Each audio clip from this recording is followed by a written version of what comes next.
overall winners, and we'll find that out later in the month when we're back at Lucerne for the next regatta.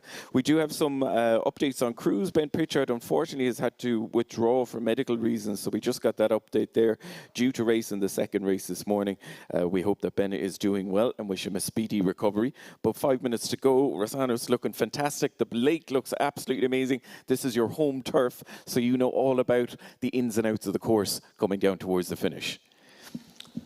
Condizioni del campo continuano a rimanere perfette e così dovrà essere per tutta la giornata. Mancano veramente pochi minuti per aprire le danze di questa prima giornata della Coppa del Mondo di Varese. Inizieremo con il singolo femminile PR1, una preliminary race, quindi 2 equipaggi in gara che si distribuiranno nei 2000 metri, sono entrambi già qualificati per la finale e faranno questo percorso per definire poi l'assegnazione delle corsie. A seguire poi il singolo PR1 maschile, 2 batterie con 8 equipaggi in gara, dove di fatto i primi 2 atleti a tagliare il traguardo accederanno alla finale e a completare i migliori tempi.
versus Netherlands. And we have Tomomi Ishikawa for Japan and Eva Maul for Netherlands. They've just gone off the start there. And both rating 34 strokes per minute into the first 100 metres. This is a preliminary race, so both the crews are going to go into the final. And they've raced each other a number of times in the past. But most recently it was Eva Maul, the Netherlands, who won the silver medal at the Europeans, which took place just a couple of weeks ago. So it'll be interesting to see how they fare against each other here as they make their way down to the first few 100 metres. This PR1 women's singles sculls, the fastest time was set here in Varese in 2023 by Birgit Skarsing of Norway. That time still stands, so we'll be interested to see if Japan and Netherlands will try push in this preliminary race or in the final to come close to that 9:47.83. Coming through the first few 100 metres, and it is the Netherlands who has opened up the lead, settling into 31 strokes per minute, but already opening up a 40-metre lead as they come through the first 400 metres. Ed è partita ufficialmente la prima gara di questa Coppa del Mondo qui sul lago di Varese.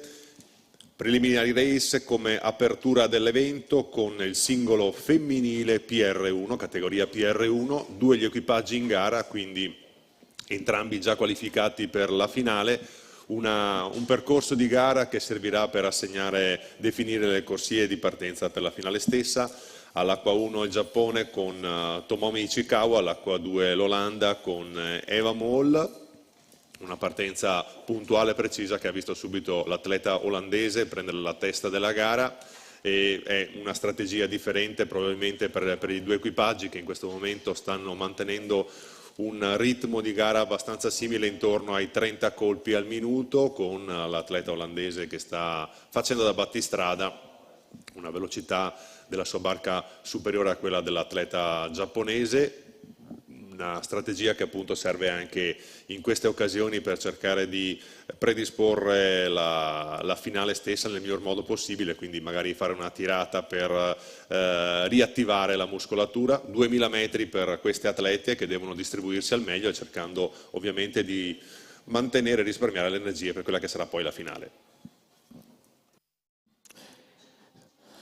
So just through the 500-metre marks, Eva Maul, she's really laying down the challenge here to the Japanese sculler. She's gone through the 500-metre mark, settling into a great race pace and a good boat speed.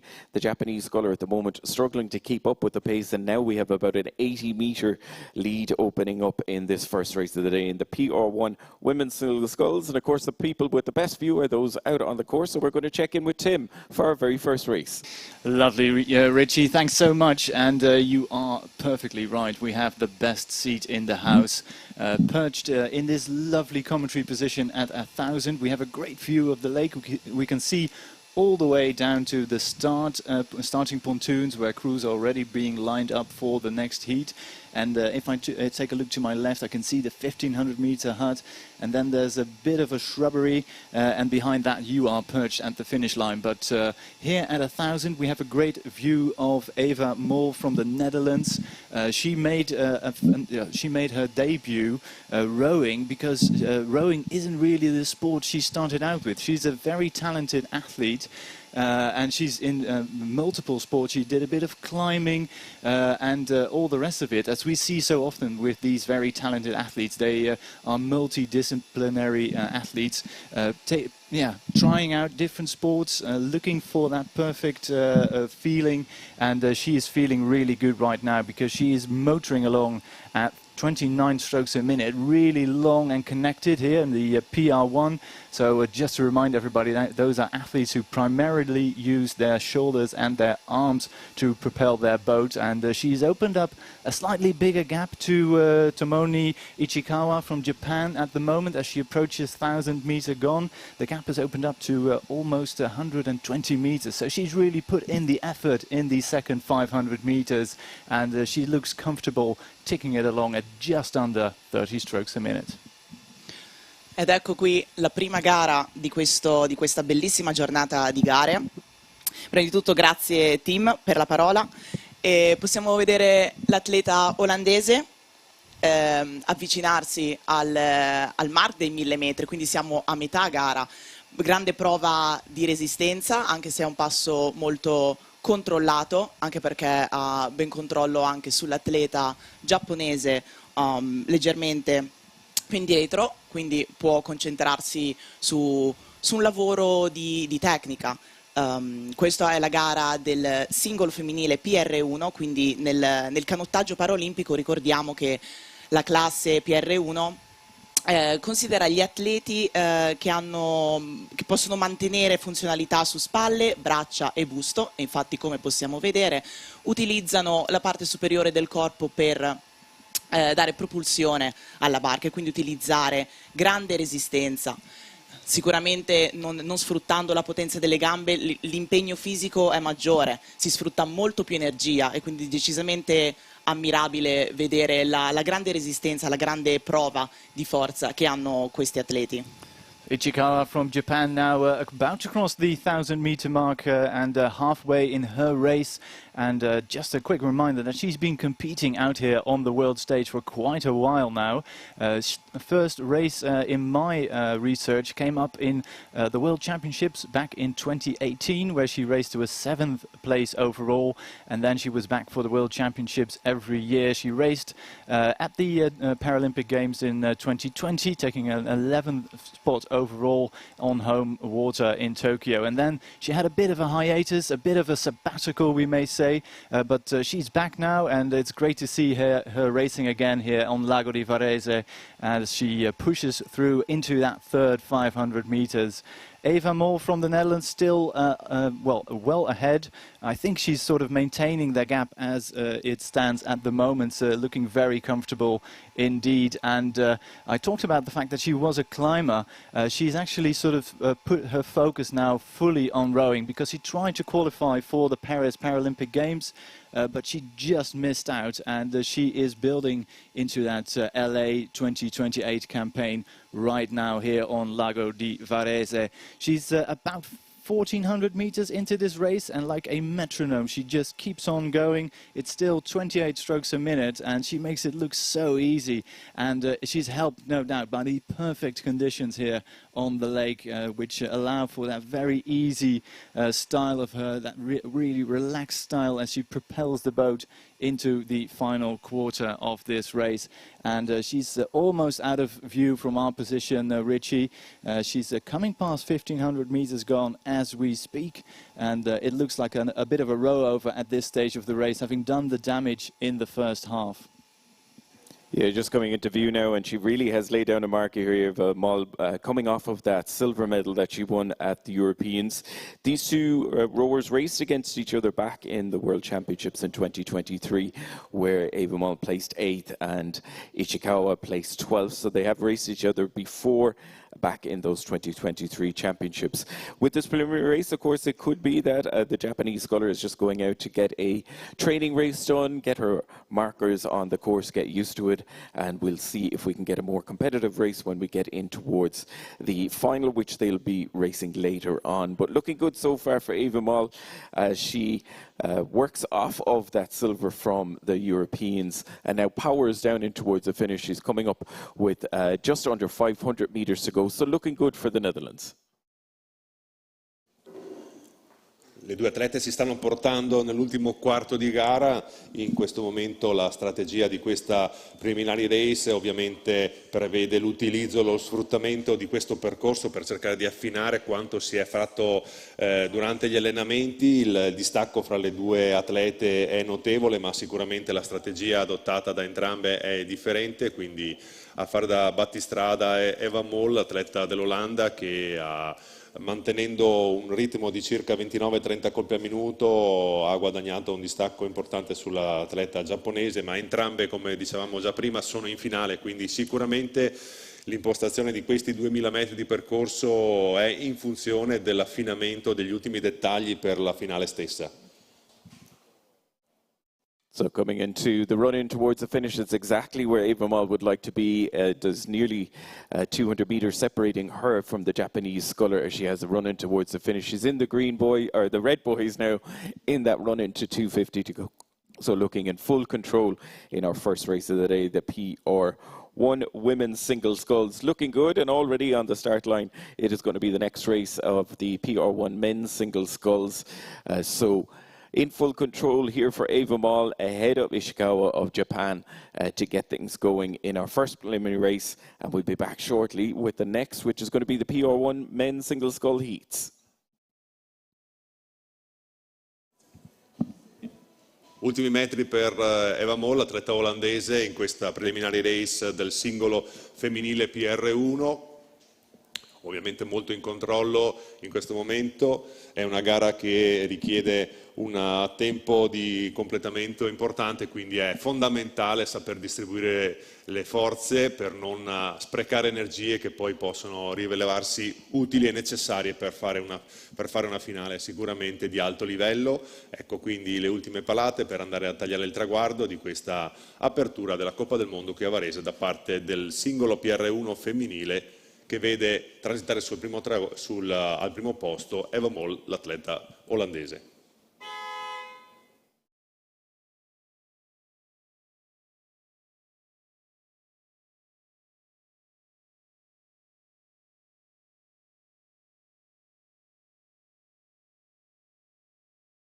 So first race already completed there, and it was Eva Moll crossing the line ahead of the Netherlands, or just the Japanese sculler, coming down into the last 250 now. But we're already underway with race number 2, the first heat of the men's single sculls. We mentioned earlier Ben Pritchard, unfortunately, has had to withdraw for medical reasons. That means the progression system changes, because we had 8 boats. We now have 7 boats, so that means that one unlucky rower is going to get dropped before we go into the final. So it's going to be interesting to see how this plays out here. The crews have already gone through the first few hundred meters, first 500 meters, and it is the Mexican Miguel Munoz Magalon who is leading it here ahead of Austria and the Polish sculler in third. So they've gone through 500 meters already, a sizable lead opening up with the Mexican sculler taking the lead. A lot of experience from the Mexican sculler in the B finals throughout the 2023 season, but laying down a marker here going through the first 500 as they approach. So it is Mexico leading out from Austria ahead of Poland, and they're the 1, 2 and 3, and they are pushing, of course, to get those fastest times as well to try get into the mix, into the final. Ha già completato il primo quarto anche la versione maschile del singolo PR1, 2 le batterie in questo caso, 7 gli atleti. Purtroppo per ragioni mediche il campione paralimpico inglese Benjamin Pritchard non ha preso il via di questa regata, e quindi 3 gli atleti che si stanno contendendo appunto la prima batteria: Polonia, Austria e Messico, con appunto l'atleta messicano Michael Malagon Munoz a fare l'andatura. Sul primo quarto di gara è notevole il vantaggio che questo atleta ha inanellato, e 2 gli atleti che passeranno direttamente alla finale in entrambe le batterie, più il secondo miglior tempo. So coming up to about 7:50 to go, or 7:50 gone, sorry. It is the Mexican sculler still leading it out, and Tim, it does look like it's turning into a second race for second and third, but the 2 crews beside each other from Poland and Austria will do what they need to do to try get those fastest times, but they have a mini race going back there for second and third. Yeah, it's a great race to see them, and you can see them looking at each other every few strokes, because that is the race to watch, because Michel Munoz Malagon from Mexico is hammering along 36 strokes a minute, a really dynamic style. He really pushes his boat across the water and across 1,000 right now in such a wonderful fashion, and he's really making the most of these conditions, and he has built up a massive lead over the second-placed Austrian David Holzweber, who is a bit of an unknown, he raced at the European Championships. He got a 10th place overall, and he is leading by about 2, maybe 3 lengths ahead of the Polish athletes, who is a bit of an unknown quantity at the moment, because we haven't seen Krzysztof Szysarczyk race at the Europeans, but so far it is the Austrian who has pushed his boat ahead, and he's really struggling though. Looking at the Austrian, he's put in a big burst, and you can see the fatigue already setting in, but they're just halfway, and it's going to be gladiatorial all the way down to the line. Slightly more relaxed and slightly more high rating still. The Mexican already at 1250 meters gone, so he's just has about 750 meters left to race. So he is secure for a place in the A final, but the race is on for those second and third spots. Interessante vedere il distacco dell'atleta messicano Munoz Malagon, che tranquillamente sta gestendo la gara e ha gestito la gara fin dalla partenza, mantenendo un ritmo di colpi effettivamente alto, perché si è mantenuto sui fondamentalmente 37 colpi al minuto costante, pian piano alterna scendendo a 35 e 36, ma mantiene sempre un ritmo martellante, come l'ha definito il mio collega Tim. E vediamo invece in seconda posizione l'atleta austriaco Holz Weber, che sta mantenendo un distacco leggermente inferiore rispetto all'atleta polacco, al quale è tra l'altro il suo debutto internazionale nel campo internazionale, quindi sicuramente anche lui sta provando per la prima volta la sua strategia di gara, come gestire la gara e come gestire anche le gare a seguire. A bit of a push now from the Polish athlete Krzysztof Szusarczyk. He's matched the speed of the Austrian right beside him, and he needs to start moving back to the front of the field to get ahead, and he needs to start moving right now, and he's doing so. Still at 29 strokes a minute, but he was slightly quicker than the Austrian, but the Austrian has seen the danger coming up the rate, 33 strokes a minute into that difficult third 500, and he's now pushing away again. So it looks pretty much settled at the moment, unless the Polish sculler can make a big change of gear in the final 500. So all to play for here. There's 3 crews racing, 2 automatic spots going into the final, and of course that fastest time might get into the last positions to get into the final. So that's why that Polish sculler Szlusarczyk is doing his best to stay with Holzfelder, the Austrian, to get that fastest qualifying time. So they're pushing down into the last few hundred meters here, but looking good for the Mexican sculler Mikel Munoz Magalon. He's led it from the start, a lot of experience. We mentioned racing in the 2023-2024 series of races.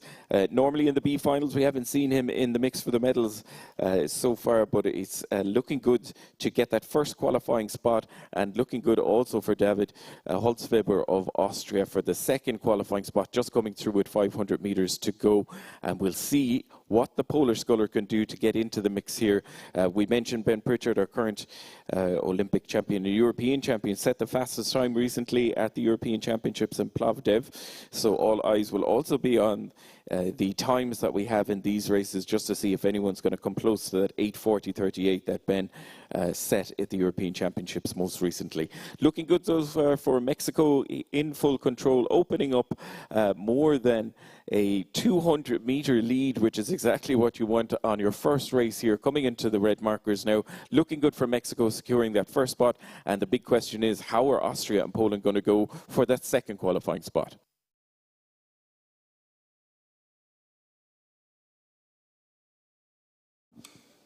Continua l'azione martellante di Mikel Munoz Malagon, l'atleta messicano che sin dall'inizio ha mantenuto un ritmo veramente molto alto.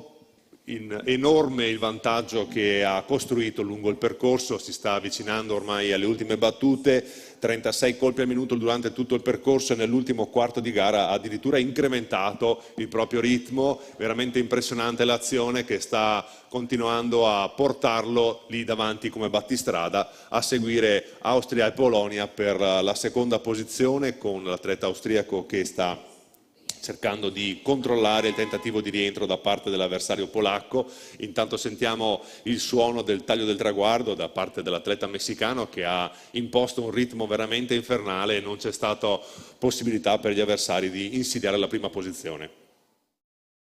So we just heard the finishing beep there for Munoz Magalon of Mexico, taking their first qualifying spot.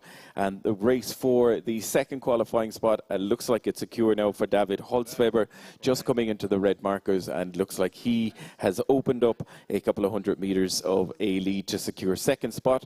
But all to play for the Polish sculler, so he's pushing all the way to the line here to see if his fastest time might get him into the mix. So we believe Luca has already started his hard work down in the boat park, and he has lined up Alessandro Menzi, the coach of the Mexican sculler. Yeah, you're right, Richie. We here in the grandstand have been watching the Mexican coach supporting and trying to support the athletes on the water. You came all the way from Mexico. How is Mexico going in rowing these days? Michelle rowed these 6 years row in Mexico. You happy with the performance? The performance is excellent for him. What are you expecting from the season this year? Our expecting is final A, medal, take the medal. Well, congratulations first, great start, and we can't wait to see him racing in the A final. Back to the tower, Richie, over to you. Grazie, Luca. So we're already into the second heat, race number 3, and they are coming up to the 500-meter mark. And again, a 4-boat race here. There are 2 crews to automatically qualify for the final, and then it's race for the fastest time. Good mix of experience and people that are very familiar with the podium here. We have Eric Horry of Australia, who got that bronze medal in the Paris and multiple medals over his long career.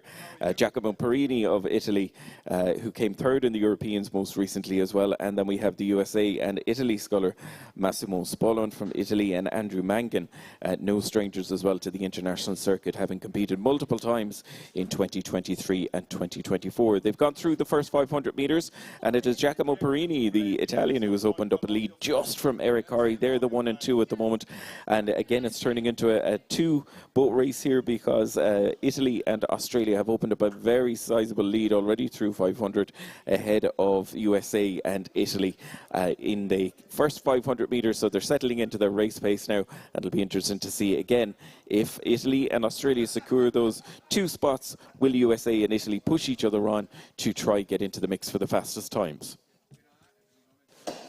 Seconda batteria per il singolo PR1 maschile, troviamo subito 2 atleti finalisti a Parigi, appunto nella specialità del singolo. PR1 con Giacomo Perini per i colori azzurri, che si vede fianco a fianco l'atleta australiano, terzo poi a Parigi, medaglia di bronzo, che Eric Horry, che sta cercando di tallonarlo, quindi un confronto veramente seratissimo fra i 2 atleti che non vogliono mollare un metro uno dall'altro. Il ritmo è pressoché simile, 35-36 colpi. A completare poi questa batteria un altro azzurro, Massimo Spolon della canottiera Virate, e l'americano Andrew Mangan, che sono un pochino più attardati rispetto ai 2 battistrada. In questo momento sembra Eric Horry cercare di mettere qualche centimetro avanti la prua a Giacomo, ma il percorso è ancora lungo, e quindi veramente denti stretti e grande aggressività sportiva in ogni palata per cercare di non far scappare l'avversario. I primi 2 posti sono quelli che varranno l'accesso diretto alla finale, più i migliori tempi a completare. So it's not even 9 o'clock, and our race number 3 is already giving us a really exciting prospect as they run in towards the 1,000 metres. It's still centre of the course. The crews from Australia and Italy won. It is Giacomo Perini and Eric Horry who are matching each other stroke rate for stroke rate and boat speed as well. Coming through the first 500, it was Perini of Italy who was leading, and just in the last 500 coming through 1,000 metres, Eric Horry now taking the lead and looking good. And Tim, it's opening up yet again into a 2-boat race up at the start for first and second, and another 2-boat race. But these leading crews from Australia and Italy really not giving up on each other side by side. It is wonderful to see them going toe-to-toe here in the heat. And you can see the seasoned campaigner from Australia, Eric Horry, pushing his bow ball ahead every so slightly, but ahead of Giacomo Perini. And these 2, of course, no strangers, having raced each other so many times in the last few years. And you're perfectly right, Richie. They've opened up a huge margin back to 3rd, which is securely in the hands of Andrew Mangan from the USA. And he will keep a close eye on the athlete Massimo Spolon from Italy in lane number 1, but I think that's a decent gap. But it's fantastic racing at the front of the field. Italy and Australia going toe-to-toe. Che meraviglia vedere questi due atleti gareggiare, che hanno già gareggiato assieme ma stanno combattendo adesso palata per palata, con una differenza tra loro due che è veramente minima, appena 9 metri tra l'uno e l'altro, combattuta fin dall'inizio, nonostante Giacomo Perini abbia mantenuto inizialmente una posizione di testa, ecco, ma ora sta gestendo la gara bene, comunque è anche magari proprio una strategia per magari un attimo riscaldare i motori, vedere anche la strategia del suo antagonista, l'australiano Horry Eric, che è un veterano del mondo paralimpico. Infatti ha cominciato a gareggiare nel 2011 e anche proprio nelle ultime Paralimpiadi ha un bellissimo bronzo. Possiamo vedere un po' più attardati l'altro atleta italiano Spolon Massimo, classe 87, e l'americano Mengen Andrew. So Eric Horry in that third 500, I think pushing clear now. I think there's a clear gap between Horry and Perini at the moment. And one of the goals of Eric Horry was to have a consistent year of racing, and so far so good, wouldn't you say so, Richie? Absolutely, in full control here coming into the second half of the race. They were matching each other, both speed and stroke rate for the first 1,000 metres, but it does look Eric Horry has just changed gear in the last few hundred as they come in towards the run in towards the finish. He's opening just a 5-second lead when they went through 1,500 metres, which is enough of a cushion to know that he's in full control of the race. He can look left and right, see any challenges that might come his way. But with 2 crews to qualify into the final directly, it's looking good for Australia and for Giacomo Perini of Italy, and it's all about those fastest times from Andrew Mangan and Massimo Spolon, USA and Italy in 3rd and 4th at the moment. Those 2 crews just coming up on the last 500 metres, but looking good so far for Australia and Italy.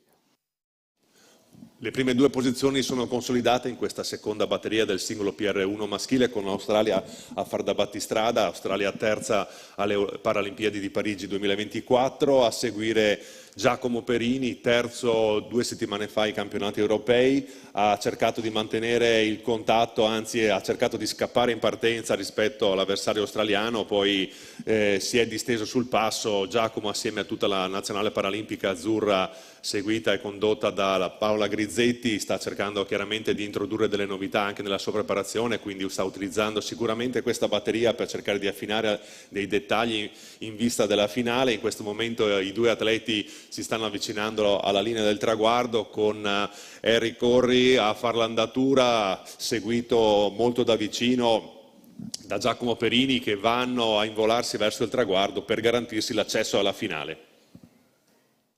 So just coming up to the line, we're watching Eric Horry. He's going to be first to secure his position here in this heat for the PR1 men's single sculls, and just a couple of boat lengths back and still pushing towards the line. Giacomo Perini getting the job done. Those 2 advancing directly on to the final A, and we'll see how the scullers then from the USA and Italy too will do with their times faring against the other heat to find out who our fastest boats are later on in the final. So great win there for Eric Horry of Australia.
So we're just watching Massimo Spollon from Italy approaching the finish here to close out Heat 2 of the PR1 men's single scull. Andrew Mangan finished there in third place from the USA.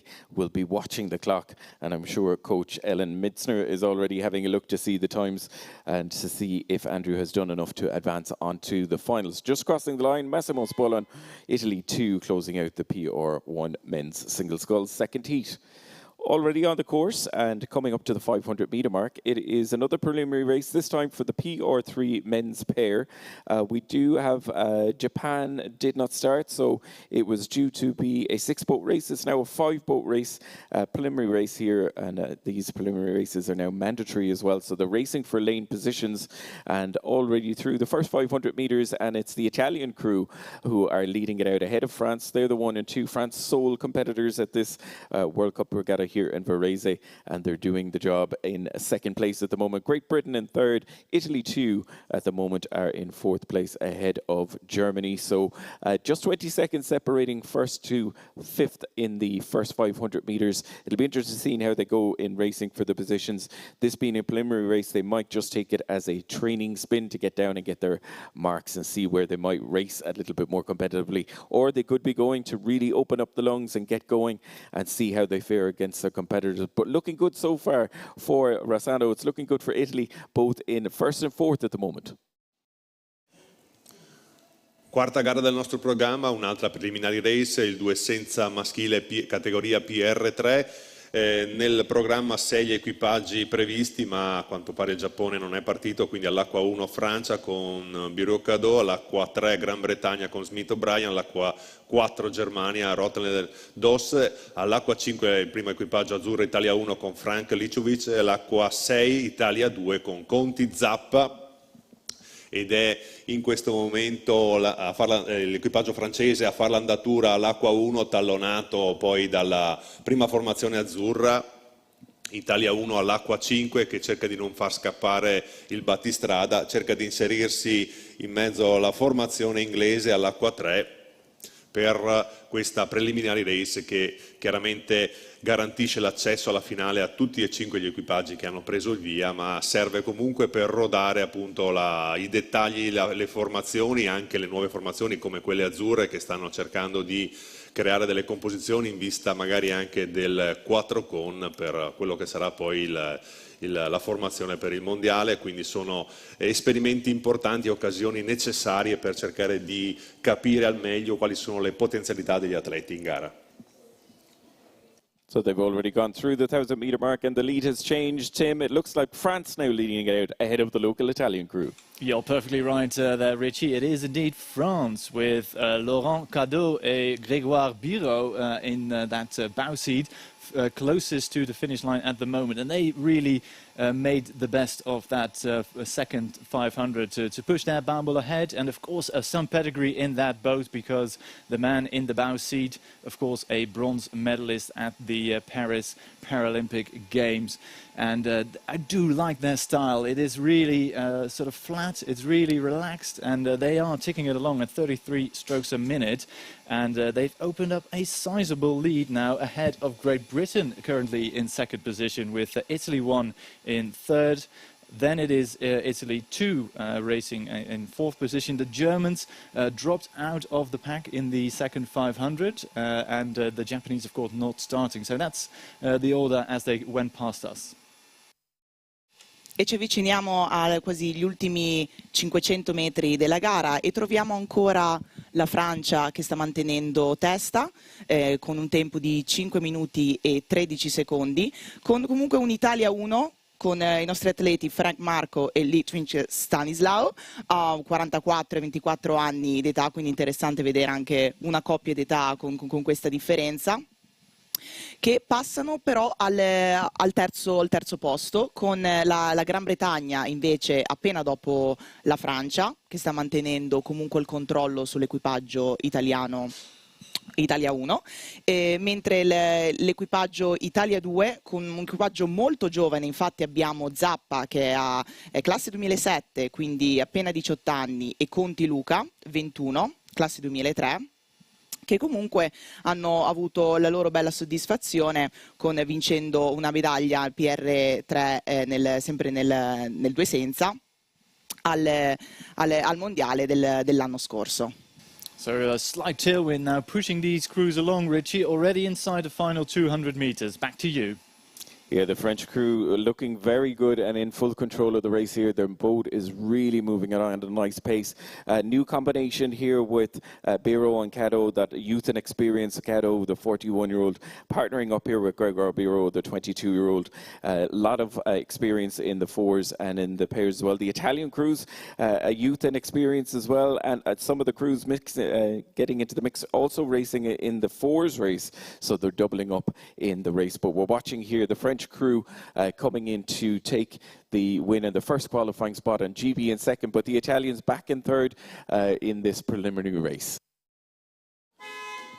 Molto fluida l'azione della formazione francese che taglia ora il traguardo. In prima posizione ha preso la testa subito dopo le prime fasi di partenza Biro e Caddo, e hanno mantenuto un ottimo ritmo che gli ha permesso di tagliare il traguardo davanti alla Gran Bretagna, equipaggio che ha lasciato sfogare un po' Italia 1 e poi si è messo in seconda posizione, e a seguire poi Italia 1 con Marco Frank, capovoga a Parigi nel 4 con azzurro, e Stanislao Livichuk che inserimento molto giovane, sta cercando di apprendere esperienza da parte del proprio compagno di barca. Terza posizione per Italia 1, che va quindi a completare il proprio percorso. So we've just heard in the background there the Finnish markers for France in first place, GB in second, the first Italian crew in third place, and then the young crew from Italy, Luca Conti and Igor Zappa, just 18 and 21 years of age, kitting themselves admirably here, coming in fourth place ahead of the crew from Germany, just coming up towards the finish to close out this preliminary race in the PR3 men's pair. So we're already on to the next races up at the 1,000 metres. They're coming down fast and furious here. It is the PR3 mixed double sculls, and through the first 500 metres, it was Australia leading it out through 500, Germany in very close contact. And Tim, how's it looking at the 1,000 metre mark? So it's basically three crews abreast coming through the halfway mark, with the crew from Australia indeed in the lead, but Germany and Brazil giving chase. There's less than a length in it. Then there's a bit of a gap back to the crew from Uzbekistan, and then Japan in fifth overall, but the race out in front is great. I think the Australians did fantastic to get their bow ball ahead, but it's all coming down to that third 500, and the big move now coming from Uzbekistan, from Brazil, sorry, trying to make a move and trying to claw back some of the deficit. Che gara veloce questa qui, con equipaggi uno vicino all'altro. Nonostante l'Australia abbia testa e stia controllando, ha comunque la barca tedesca e la barca brasiliana da controllare, perché hanno avuto un primo 500. Fondamentalmente sono passati uno dopo l'altro con 1,43, 1,44,72 e 1,44,89, e la differenza si è leggermente allargata al passaggio dei 1000, ma ora avvicinandosi ai 1500 possiamo ancora vedere l'Australia in testa, seguita dalla Germania e Brasile, che sono fondamentalmente testa a testa, quindi stanno combattendo palata per raggiungere la seconda o la terza posizione. Possiamo poi vedere invece un po' più attardate gli atleti del Giappone e quelli dell'Uzbekistan. The Australian combination of Greisel and Sturnell looking in full control at the moment, 33 strokes a minute. It's been that way for most of the middle 1,000, and it looks like they are able to maintain that speed quite easily at this stage of the race.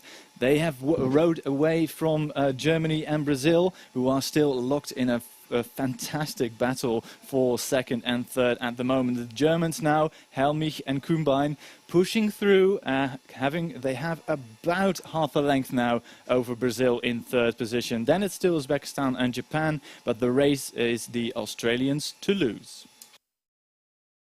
So looking good for Australia here. This is a preliminary race in the PR3 mixed doubles, so they are racing for lane positions here, the 5 crews, and of course trying to get a gauge of how they're going to compete against each other. Some of the European crews would have raced at the Europeans, but it's a good mix here with Japan, Australia, Uzbekistan, Germany and Brazil.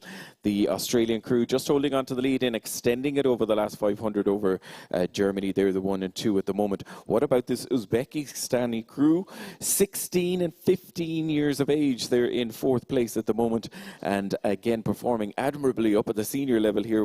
Two of the youngest competitors that we have at World Cup Varese in lane 3 and doing the job there. They're in 4th place at the moment and holding off the challenge that is there for Japan. So well done to those young teenagers here competing with the big guys up at World Cup Varese. So preliminary race, but looking good so far. Through 500 and finish line is going to be in sight already. We're watching the Australians just come into view, and a little bit further back then to Germany and Brazil. They're the 1, 2 and 3. Veramente interessante questa preliminary race del doppio misto che vede l'Australia involarsi verso il traguardo. Ha mantenuto la leadership di questa gara sin dall'inizio, ma molto interessante la battaglia per la seconda e terza posizione, che vede coinvolte le formazioni della Germania e del Brasile. Si sono alternate per la seconda e terza posizione, e quando mancano pochi metri al traguardo è l'equipaggio tedesco che riesce a mettere una lunghezza di vantaggio sull'equipaggio brasiliano e quindi garantirsi la seconda posizione in una gara che serve soprattutto dal punto di vista psicologico, perché tutte e 5 le formazioni, come sappiamo, saranno in finale.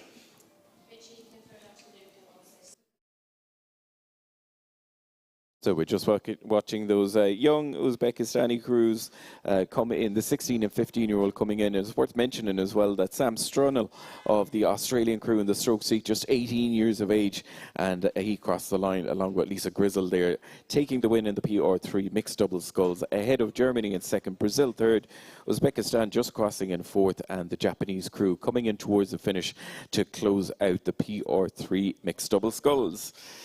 And now we're going to head down to Luca, who's in the thick of things with the fans down in the grandstand.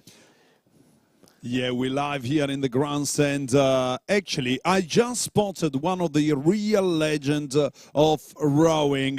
He participated at 6 Olympic Games, got a gold, 1 silver, 2 bronze, represented Slovenia for many years. He was also the flag bearer at Sydney 2000, if I remember correctly. Isto, welcome to Varese. Thank you. Yes, and your data is correct. So you had an amazing career. Now you're playing a lot of different roles. How is leaving the races from a different perspective? First of all, less stressful. Let's say I start to enjoy rowing from the other side, and I like also this role I'm playing now. I'm part of Filippi team. So what's your best memory of your amazing career? My racing career? More than one. There's more memories, but I think if I take all together, I think a good friendship, good times we had with my rivals, you know, my opponents, or like they say now, frenemies. What do you remember from that magic gold? Well, I remember the whole season. I remember the race basically for every stroke, and the best memory is like the last 10 strokes when I was short. Now we got it, and that was it. That's one goal checked out. You know. Well, in the tower we got a real Italian legend, Rossano Galtarossa. You have been racing him many times. The question is, who was the strongest? It depends on time, but yeah, we had some interesting races. I won some. Unfortunately, I lost a few also. So I guess he remembered a few of our races also at the Olympics. You know, we were main competitors in 2004 and 2012. Thank you very much. Back to the tower. Rossano said he'll meet you later in the boat park. And now we're on to the next race, the lightweight women's sculls. The first heat already through the 500-metre mark, and it is going with form. Our European champion from the most recent regatta, Lara Tiefenthaler of Austria, leading it out ahead at the moment of Italy in 2nd place, Lund of Norway in 3rd, Yarzon of Uruguay in 4th place, and Weber of Ghana in 5th. And we're going to head straight up to Tim to get all the action. Yeah, thanks so much, Richie. It is indeed the newly crowned European champion in this boat class, Laura Tiefenthaler, who leads the field through 1,000. We would expect that, to be honest. I mean, it is a little bit of a noblesse oblige kind of situation. If you are the European champion, you should be in the front of the field, and she's doing so quite admirably at the moment. Maja Lund from Norway, a silver medal at those same European Championships, giving chase, and behind her it is really, really tight between Uruguay, Italy and Ghana. And we see Natalie Weber racing for Ghana here. She is trying to make a move. She's up the rate to 33 strokes a minute, trying to keep on in contact with the leading crews, but it is Laura Tiefenthaler's race to lose at the moment, and she's doing fabulous out in front.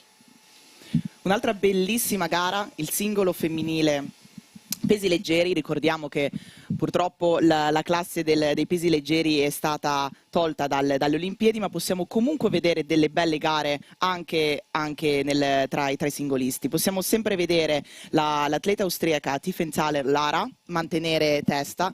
Ricordiamo che lei è la campionessa europea, quindi decisamente sa come gestire questo tipo di gara, e ha partecipato anche alle Olimpiadi di Parigi nel doppio pesi leggeri, seguita da poco distante la norvegese, che è la vice campionessa europea, ma anche con le altre atlete comunque sia che stanno difendendo il loro posto. Vediamo l'atleta giovanissima, classe 2006 italiana, Skin Carriol Melissa, seguita dall'Uruguay e dal Ghana. So it's still Austria out in front, and with that new progression system, Richie, all crews are motivated to race all out, all the way to the line. At the moment, Australia and Norway look pretty much secure. Uruguay and Italy going all out to get those fastest times in this first of two heats. So down to the last 500 metres, and those two automatic qualifying spots looking good for Tiefenthaler and Lund of Austria and Norway. Similar to the Europeans, where they finished in gold and silver medal positions most recently. A lot of experience from the younger athletes as well, from Italy, Uruguay and Ghana. Even though they are younger, they have competed at World Cup regattas and at the Junior World Championships as well, or Under 23 World Championships. And Melissa Shin-Carriol of Italy, a gold medalist in the women's 4 back in 2024. So taking a step up here into the senior rankings, and those three boats pushing each other on. At the moment it is Uruguay looking good in third, ahead of the Italian now in fourth, and Ghana in fifth, pushing each other on to get those qualifying times. Ritmi molto alti qui negli ultimi 500 metri di questa prima batteria del singolo pesi leggeri femminile. Le prime due atlete a tagliare il traguardo accederanno direttamente alla finale, e poi i due migliori tempi a completare. Il nuovo sistema di progressione, che non prevede più i recuperi, chiaramente impone a tutte le atlete e gli atleti di tirare la batteria fin sul traguardo. Questo diventa molto più spettacolare. Vediamo la campionessa europea austriaca Lara Tiefenthaler cercare di impedire il rientro da parte della diretta avversaria, la norvegese Maja Emily Lund, che cerca di insidiare la prima posizione. Mantiene la testa, l'andatura l'atleta austriaca, che ha trionfato, appunto, applaudi ai campionati europei. Molto bello il finale di regata, con la terza posizione occupata dall'atleta uruguaiana. Prova Melissa Schincariolo a mantenere l'andatura, il contatto con le battistrada per cercare di fermare il crono in un tempo che possa consentire di accedere alla finale. So fantastic finish there in the run-in to close out race 6, the first heat of the lightweight women's singles sculls. It was the Austrian sculler Lara Tiefenthaler who crossed the line first, ahead of Maja Emilia Lund of Norway. They were the 1 and 2 overlapping. That's the closest race we've had so far this morning. They're the 1 and 2 automatically going through, and then we'll need to check and see how Uruguay, Italy and Ghana, with their times closing out that first heat, how they fare against the other competitors to find out who's going to join them into the final.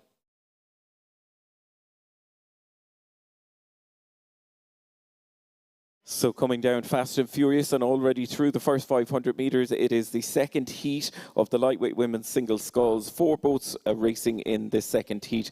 2 crews to automatically qualify for the final, and the other 2 will be in the mix for the timings for those new progression systems that we mentioned. And looking good so far for the Mexican sculler, leading it out, coming through 1,000 metres ahead of Uzbekistan, with Portugal and Hong Kong, China in third. I do have to admit, Richie, I have a bit of a soft spot in my heart for Kenya Lechuga Alanis. She races with a passion seldom seen, and she's racing hard again here in this second heat of the lightweight women's single sculls. She's opened up a full length and a half to Malika Takhmatova from Uzbekistan, currently in second position overall. And then there's very little to split. Wing Yuvun Leung from Hong Kong, China, and Ines Oliveira from Portugal for third and fourth. Currently it is the athlete from Hong Kong, China in third at this stage of the race, but a lot can change in these small boat classes as we see the Mexican sculler pushing on. She has that lovely dynamic rhythm, 33, 34 strokes a minute. She makes it look easy as she pushes out to 25 meters lead ahead of Uzbekistan at the moment.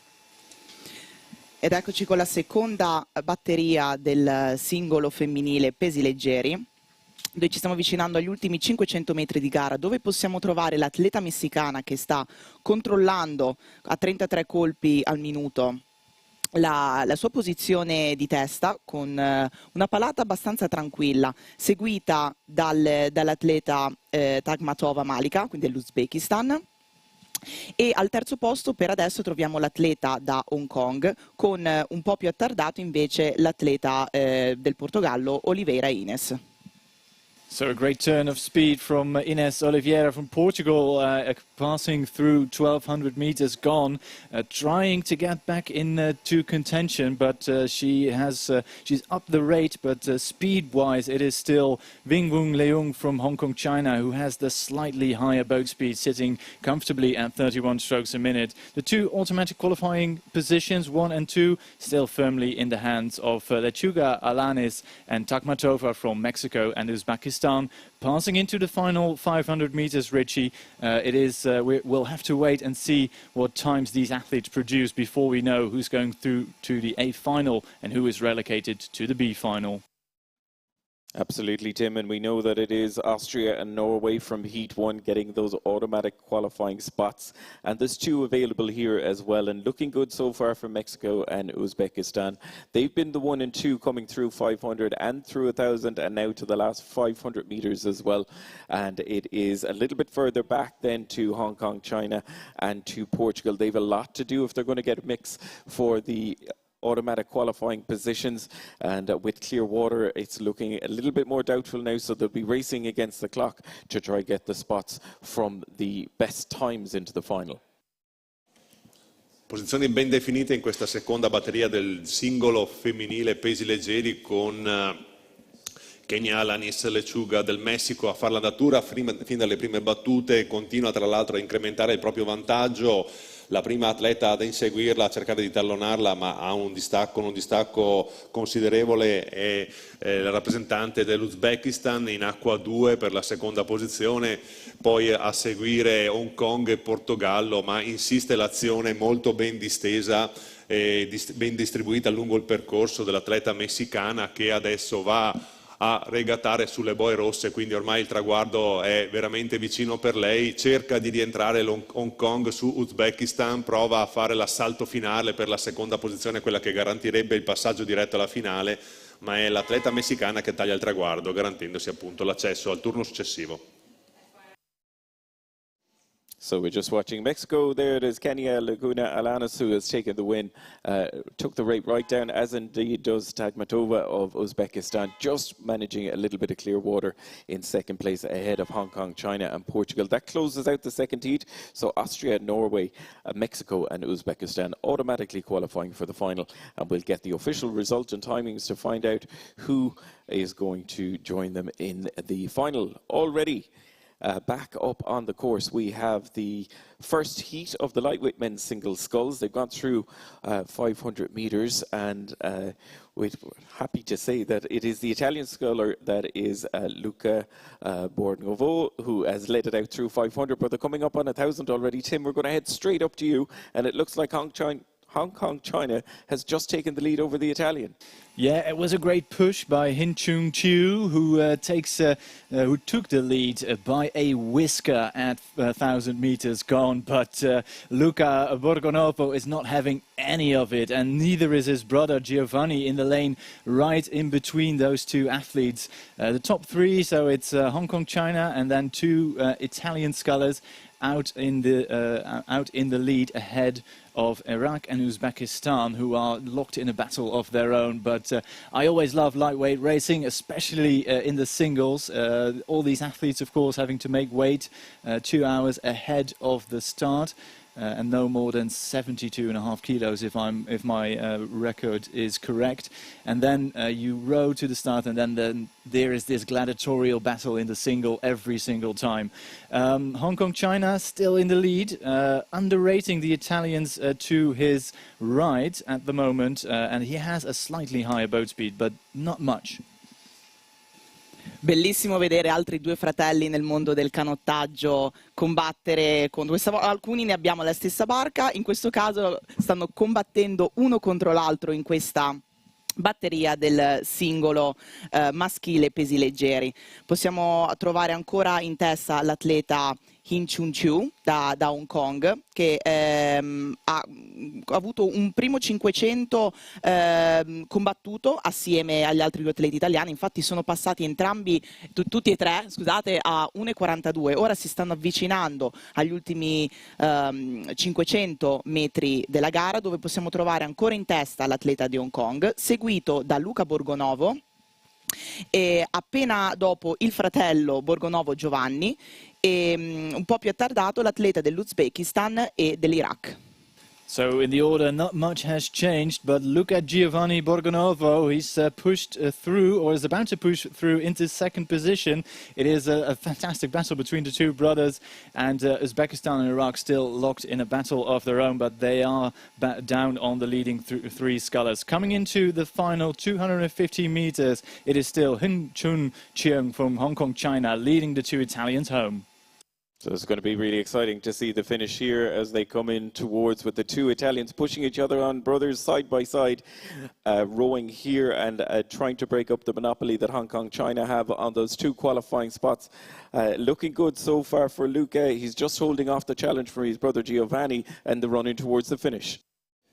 Incredibile questo ultimo quarto di gara per la prima batteria del singolo pesi leggeri maschile, che vede ancora l'atleta di Hong Kong fare l'andatura, ma una grande battaglia sportiva tra i due fratelli Borgonovo all'acqua 4 e all'acqua 5, con Luca in questo momento che cerca di rintuzzare gli attacchi del fratello di Giovanni. Ha provato appunto Giovanni a cercare di rimettere la prua davanti, ma è sempre Luca a mantenere, a consolidare la seconda posizione con un gran rush finale. Cerca addirittura di insidiare il battistrada di Hong Kong per la prima posizione, ma le prime due posizioni sono appunto Hong Kong e Italia 2, quindi acqua 3 e acqua 5, a seguire subito a Italia 1 all'acqua 4 per la terza posizione. Varrà quindi il crono per il passaggio alla finale.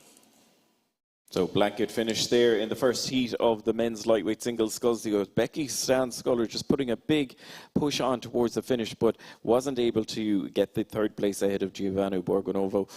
Luca and his brother in second place there, securing the spot, and it was Hin Shun Shi of Hong Kong, China, who led it across there. So those two automatically qualifying for the final, and Giovanni is going to have to see, will he be able to get into the mix with the fastest times?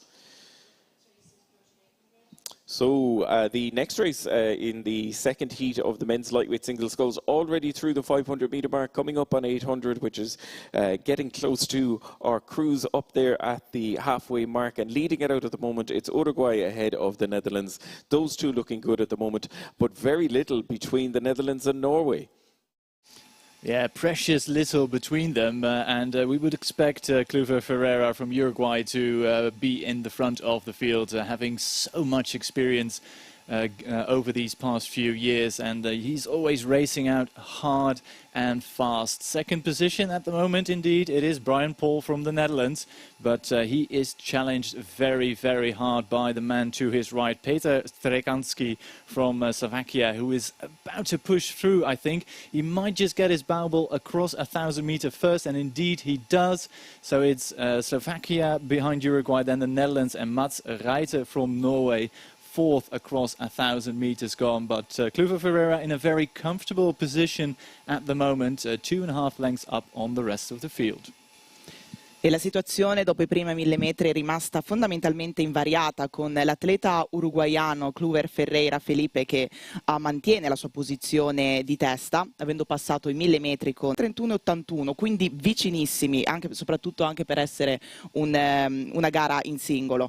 Ora, avvicinandoci agli ultimi 600 metri di gara, possiamo ancora trovare l'atleta uruguaiano in testa, seguito dall'atleta Strekanski Peter, che è giovanissimo, infatti è classe 2005, e seguito ancora in terza posizione dall'atleta norvegese, anche lui molto giovane, infatti è classe 2006, seguito poi non tanto lontano, perché anche lì è una bella battaglia fino alla fine, dall'atleta olandese. So coming into the final 100 meters of that all-important third 500, and it is still Felipe Kluver Ferreira from Uruguay who leads out like a metronome at 33 strokes a minute. Peter Strekanski, who has been known to produce a very rapid final 500 meters, about 2 lengths down on the Uruguayan sculler. And then the Netherlands, Brian Paul, is locked in a battle with Mats Reiter from Norway, basically level as they passed through 1,500 meters gone. So everything to play for between these four athletes, and we'll see who crosses the line first. A slight move now from Peter Strekanski sees him approaching Kluver Ferreira within a length and a half at the moment, Richie. So really exciting finish in prospect here. We know that Hong Kong, China and Italy are the two qualifiers from the first heat, and there's 2 more spots available here as well as those fastest times. So Mats Reiter and Brian Paul back in 3rd and 4th at the moment, pushing each other on here. That'll have a positive effect. We're watching Peter Pestransky push on, the 19-year-old, looking to get more experience up at senior level. I got him to see him race at World Cup Regatta in Zagreb, his first senior race a couple of years ago, and he is becoming well known on the circuit for his fast finish as well. He's putting pressure on the Uruguay sculler, who's led it out from the start in the run-in towards the finish. They're ahead, the 1 and 2 looking good for Uruguay and Slovakia at the moment, and then the question is Norway and Netherlands, can they push each other on as they come in towards the finish? And look at the speed of the Uruguay sculler just coming in towards the finish, powering on towards the line. Entusiasmante questo seconda metà di gara, soprattutto nell'ultimo 500. L'atleta uruguaiano Felipe Kluver Ferreira cerca di rintuzzare il tentativo di rientro da parte della Slovacchia dopo aver condotto per tutta la gara. Si è visto insidiato per la prima posizione, grande serrate finale per tutti e 4 gli atleti. Sembrava che Olanda e Norvegia cedessero un pochino nel finale, invece c'è stata una grande bagarre con 4 atleti arrivati sul traguardo veramente molto vicini.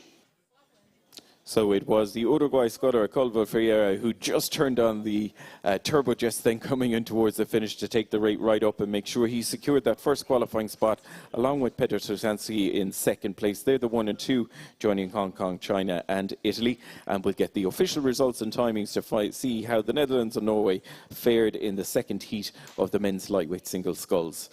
Right now we're going to head down to our eyes and ears in the crowd. It is Luca. Hey, thank you very much, Richie. Here we are with the first Italian. We've been interviewing a lot of internationals, but now is the Italian time. Abbiamo con noi Matteo Sartori, titolare del 4 di coppia, una famiglia alle spalle che ha il canottaggio nel sangue. Papà Alessio, l'ultima medaglia l'ha vinta a Londra nel 2012. Matteo, 4 di coppia, cosa ci puoi anticipare di questa barca italiana? Innanzitutto buongiorno a tutti, hi to everyone. Sì, è sicuramente una lezione di famiglia e niente, veniamo da un 4º posto europeo che ci ha permesso comunque di lavorare in questa settimana, anche se per poco, però con più concentrazione, e cerchiamo di riprovare a fare un risultato migliore. Well, we're coming from the fourth place, the Europeans. Now, of course, Italy want to step up, and Matteo was really clear they want to get to the better place. Well, I think he meant the podium, so keep an eye on the Italian quad. But let's stick into English for now. For you, racing here is racing home. You're racing in your own country. How's racing in Italy for an Italian? Yeah, it's amazing. So Varese, I feel like home. I have so much memories here. So my first World Rowing Championships, the gold medal in Varese in 2022. And in the quotes, I have very good memories. And so I hope to replay these memories today. Well, that's great. We can't wait to see you racing. All the very best. And thank you for sharing that great memories. The gold medal will stay for you forever. So let's go now to see all the action. Over to the 1,000-meter mark. Tim and Alessandra, over to you. Thank you very much, Luca, indeed, for that wonderful interview. As we move into the World Rowing Cup events, we start with the women's single scull, and we have 6 athletes out on the water. We have the People's Republic in China, Australia, Hong Kong, China, Paraguay, Italy, and Uzbekistan in the lanes 1 up until 6. And at the moment, it's been a great race, a great first 500 for Riki Liu from China. She's leading, she led through 500 and she's still leading, approaching the 1,000-meter mark.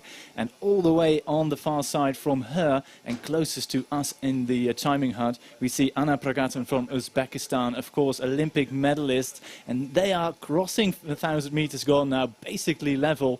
Going with them, Laura Gawley from Australia in 3rd. And then there's a bit of a gap. 3 athletes headed by Sophie Sauer, representing Italy, of course, multiple world medalist for the Netherlands. And now she traded the red, white and blue flag from the Netherlands for the tricolore from Italy. And she's currently placed 4th ahead of Paraguay and Hong Kong, China in 5th and 6th. But the race is on between the outside lanes. Liu and Pragatan for the 1st and 2nd place overall. Ed eccoci nella batteria del singolo femminile, dove possiamo trovare l'atleta. Attenzione, se l'atleta cinese ha mantenuto la testa fino a questo momento, ora con 800 metri di gara rimasti, l'atleta dell'Uzbekistan, Pragatan Anna, che ricordiamo è vicecampionessa olimpica a Tokyo e medagliata anche in Coppe del Mondo, e che sta mantenendo testa con con 34 colpi al minuto, e la sta mantenendo controllando tutte le altre barche che sono un po' più distaccate. E possiamo trovare infatti un po' più attardato l'atleta australiana, che ricordiamo finalista alle Olimpiadi di Parigi in 4 di coppia, l'atleta di Hong Kong Hung Wing-Yan Winnie, seguita poi da Alonso Alderete e Alejandra, e l'atleta che rappresenta l'Italia, Sauer Anna Sara Sophie, che ricordiamo ha sempre gareggiato per l'Olanda, è olimpionica olandese, e ora rappresenta il tricolore nostro combattendo in questa gara con il singolo. With the new progression system, 1 and 2 in each heat progress together with the next 6 fastest times of the remaining crews to the semi-finals. At the moment, the People's Republic in China and Uzbekistan look pretty much set for those 2 automatic qualifying positions, and still giving chase. It is Laura Gawley from Australia, proudly representing Harbourfield Rowing Club from Australia. She made her senior debut 2 years ago here on the lake in Varese, and she's having a fantastic day out here in this first heat of the women's single sculls. Approaching you, Richie, at the 2,000 meter mark. Who's going to take 1st and 2nd? And yeah, I think that's the chase, and the big chase from the Chinese, following Anna Pragatan home at the moment. So the lead changing just in the last 500 metres with Anna Prakatan of Uzbekistan now leading it ahead of Liu of China. They're the 1 and 2. They've opened up a good lead ahead of Laura Gowley of Australia. They're the 1, 2 and 3, and then it is further back to the chasing pack of Italy, Hong Kong, China and Paraguay. Rather unusual here to see lane 1 and lane 6, the ones in the mix. It normally is the centre lanes that are here, but on the outside it is Prakatan. Really solid 500 from her, leading it ahead to China. They're the 1 and 2 looking to secure those qualifying spots. Anna Prakatan per l'Uzbekistan ha lasciato sfogare l'atleta cinese nei primi 1000 metri, poi si è messa lì davanti a condurre e cerca di portare a termine in prima posizione questa prima finale del singolo femminile. Vediamo poi in seconda posizione appunto la Cina, mentre rinviene e conquista la terza posizione Sophie Sauer, alla prima esperienza con i colori azzurri in una gara internazionale, lei che fu settima a Tokyo nel singolo per l'Olanda, il suo paese d'origine. Ecco Anna Prakatan tagliare il traguardo in prima posizione, seconda la Cina, e a seguire poi Sophie Sauer che si consolida in terza posizione riuscendo a superare l'atleta australiana. Con il nuovo sistema di progressione sono 18 le atlete iscritte in questa specialità, quindi le prime 2 a tagliare il traguardo accederanno direttamente alla semifinale e a completare i 6 migliori tempi. So Anna Prakatan of Uzbekistan getting the job done there, giving a knowing nod over to lane 1, Liu of China. Those two just half a length separating in the end, but they had clear water then back to the chasing pack. And it was a blanket finish between Italy in 3rd, Australia in 4th, Hong Kong, China in 5th, and Paraguay in 6th. And again, those times going into the mix to find out who the fastest qualifiers will be advancing on to the final. So they're already through 500 in the next heat, the second heat of the women's singles sculls. And we have in this race, leading it out at the moment, Lauren Henry, our current European champion, leading it out here ahead of Cardoso of Brazil in 2nd and Gilbert of Belgium. They're the 1, 2 and 3. And just come through the 1,000 metres, Tim, it looks like Gilbert just moved into 2nd. Yeah, I think she did, and it's great to see her progressing from the under-23 stage here in the senior level. And indeed, I think you're right, Richie. She's pushing through into 2nd place, but it is a clear water margin for the sculler from Great Britain, Lauren Henry, not only European champion, but also European best time holder, if I'm not mistaken, racing on that very fast course in Plovdiv just 2 weeks ago. And of course, world and Olympic champion, there you go.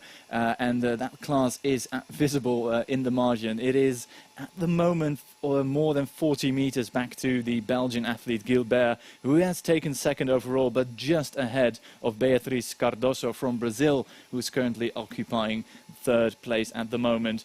Right beside the Brazilian, we see Olivia Nacht, one of the lightweight athletes who has made the step to the open weight category. She is locked in a battle with the People's Republic of China 2 and Japan on the other side of the lake for the minor places. But cream of the field, Lauren Henry absolutely dominating this heat ahead of Belgium and Brazil. Come ci aspettavamo, la campionessa olimpica a Parigi in 4 di coppia e appena vinto anche l'europeo in singolo, però sta dominando questa gara con tranquillità, procedendo a 33 colpi al minuto, seguita dall'atleta belga che medagliata al mondiale Under 23, quindi interessante vedere anche questo passaggio, questa prova nel mondo dei grandi, diciamolo così. Seguito poi dall'atleta brasiliana che ha mantenuto un 2ndo posto per la prima metà di gara ed è scivolata adesso leggermente in 3ª posizione. E più attardati invece troviamo l'atleta svizzera Nacho Livia, l'atleta da Cina, la seconda squadra della Cina, e poi anche il Giappone. It is still Lauren Henry from Great Britain leading a lovely chevron formation at the moment. So I think that first automatic qualifying position for the semi-finals is gone. But the race is on, Richie, between Belgium and Brazil for that final spot. Yeah, we're looking to see who's going to join Uzbekistan and China from the previous heat. Lauren Henry in full control for Great Britain, coming down the track here at 1,500 metres and in the run-in towards the finish. All eyes going to be on lanes 4 and lane 2 between Belgium and Brazil. They're matching each other with boat speed and stroke rate as well, so they're going toe-to-toe here, and they've a little bit of a cushion then ahead of China, Japan and Switzerland in the run-in towards the finish. Lauren Henry looking good. The big question is it going to be Belgium or will it be Brazil? Nessuna chance per le avversarie nel cercare di insidiare la prima posizione, che è appannaggio dell'Acqua 3, l'atleta inglese Lauren Henry, che dopo l'oro di Parigi nel 4 di coppia ha conquistato anche il titolo europeo 2 settimane fa a Plovdiv, registrando il miglior best time, e si è messa lì davanti subito dalle prime battute, non ha lasciato spazio alle avversarie, quasi 50 metri di vantaggio che ha in questo momento, un'azione efficacissima, molto distesa, lancia bene la barca, dietro cercano di mantenere l'andatura, ma è impossibile cercare di rientrare in questo momento. Belgio in seconda posizione, Brasile in terza posizione. Belgio che cerca di evitare il sorpasso da parte dell'avversaria brasiliana, mantiene la seconda posizione e si garantisce l'accesso alla semifinale. Molto bene anche la prova dell'atleta brasiliana. So crossing the line there in full control, able to take the rate down into the high 20s. Lauren Henry of Great Britain crossing to get that first qualifying spot. It was Mazarine Gilbert of Belgium who got the second spot, just by half a length ahead of Cardoso, Brazil. So hopefully the time and the race that the Brazilian had in the run-in towards the finish will get her into the mix for the fastest qualifying spots. And it was China in fourth place then, ahead of Japan and Switzerland to close it out. That was heat 2 of the women's singles sculls. So we've seen Uzbekistan, China, Great Britain and Belgium. They're the 4 already advancing on to the next round.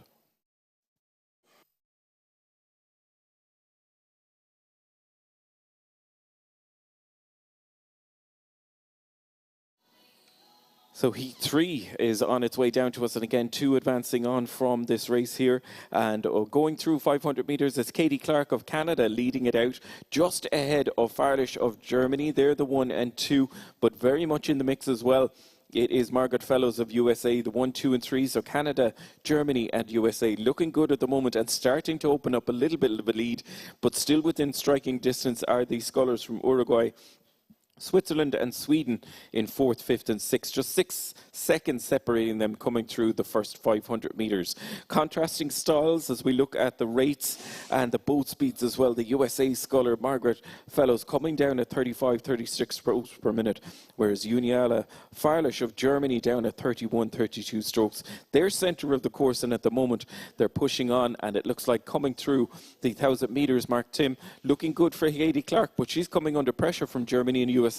Yeah, she's really feeling the heat at the moment. Passing through 1,000 metres gone, it was basically level between the first 3 athletes from the USA, Germany and Canada, with Katie Clark indeed leading out in that first half of the race. The University of British Columbia graduate rowing club, she's been there a lot. And a fun fact about Katie Clark is that she plays the bagpipes in her spare time. But I can't imagine she has much time to spare, because she's fully committed to the LA 2028 game campaign starting today here on Lago di Varese. She has relinquished first position because it is indeed the German Juliana Faralic who has pushed through at the moment in second position, and going with them Maggie Fellows from the USA in third, but separated by just a couple of feet. Nonostante una partenza un po' più veloce dall'atleta canadese, ora è passata in testa l'atleta tedesca Farlish Julian, che sta controllando ora le atlete. Le prime 3 atlete sono comunque stanno combattendo per agguantarsi questa qualifica, perché ricordiamo che con il nuovo sistema, Progression System, le dinamiche di qualifica sono cambiate, quindi anche le batterie devono essere quasi importanti come una semifinale, come una finale, quindi non c'è più una seconda possibilità. E ci avviciniamo appunto agli ultimi 500 metri, troviamo ancora l'atleta tedesca in testa, seguita con una bella battaglia tra l'atleta americana Fellows Margaret e l'atleta canadese Clark Katie, seguita poi in quarta posizione dall'atleta svizzera Negrinotti Olivia.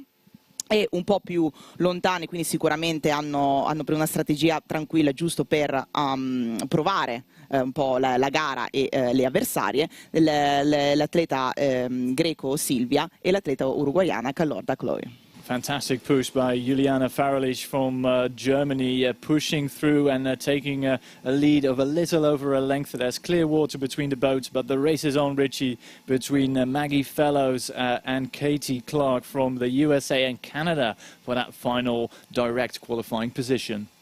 Absolutely, Tim. A really good 500 there from Farlish of Germany, moving into the lead, timing to perfection.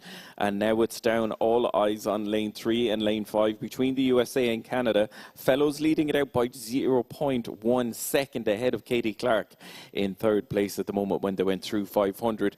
These three have opened up a little bit of clear water, then back to the Swiss and Swedish sculler along with Uruguay, the young sculler there. They're just coming into our view here, and it's all to play for still. And it looks like the USA might be putting on a squeeze, just coming in towards the finish.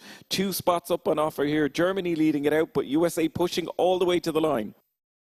Grande confronto fra le prime 3 atlete di questa terza batteria del singolo femminile, Germania, Canada e Stati Uniti, molto equilibrata questa batteria, con la Germania che sta cercando di mantenere la prua davanti, insidiata dal Canada che ha condotto nei primi 1000 metri, poi si è vista sopravanzata dall'atleta tedesca, è riuscita però a mantenere il contatto. Veramente incredibile questo finale di gara, con gli Stati Uniti comunque molto a ridosso delle prime 2 atlete che si garantiscono il passaggio alla semifinale. So really exciting finish there between our top 3 scullers. Just on the line, there was a huge push from Katie Clark as she wound up towards the finish line. She put increased pressure on Juliana Farlish of Germany, but it was the German sculler who managed to take first position into that qualifying spot, and that fast finish from Katie Clark of Canada got her that second qualifying spot. So it's going to be Uzbekistan, China, Great Britain, Belgium, Germany and Canada secure the spots directly from the heats, and we'll see how the fastest times will fare out. Maggie Fellows of USA leading out of in the mix for that second qualifying spot. Hopefully her time will be in the mix to get into the final. And it was the Swiss sculler in 4th place ahead of the sculler from Sweden and Uruguay. So we're going to head straight up to the action of the first heat of the men's single sculls. They've already gotten to the 1,000 metres, Tim. Yeah, they're already well past us because these guys are absolutely flying down the course. It was New Zealand's Logan Ulrich, the Olympic silver medalist in the men's 4, leading the field by quite a distance, but behind him it was really close between Roth, Lindendorfer, Thompson and Ryuta Arakawa from Japan. Nothing in it past 1,300 meters gone. Che gara veloce, che gara veloce. Abbiamo l'atleta neozelandese che ricordiamo è vice campione olimpico in 4 senza, ed è interessante vedere come dalla punta comunque si possono dilettare e apparentemente anche gareggiare bene in un altro tipo di evento che è appunto il singolo maschile. E infatti sta mantenendo testa, appena passato il mark degli ultimi 500 metri, seguito dall'atleta austriaco Lindorfer Lorenz, e appena dopo l'atleta inglese Thompson Aiden. Un po' più attardati possiamo trovare l'atleta giapponese e l'atleta svizzero. E ora sarà una bella battaglia negli ultimi 500 metri e vedere come sarà la classifica finale. Fantastic to see Logan Ulrich transitioning from sweep rowing. He rowed at Washington this year, helped them win the IRA National Championships, and then he jumped straight into the single, and he's making that boat his own in this first heat of the men's single.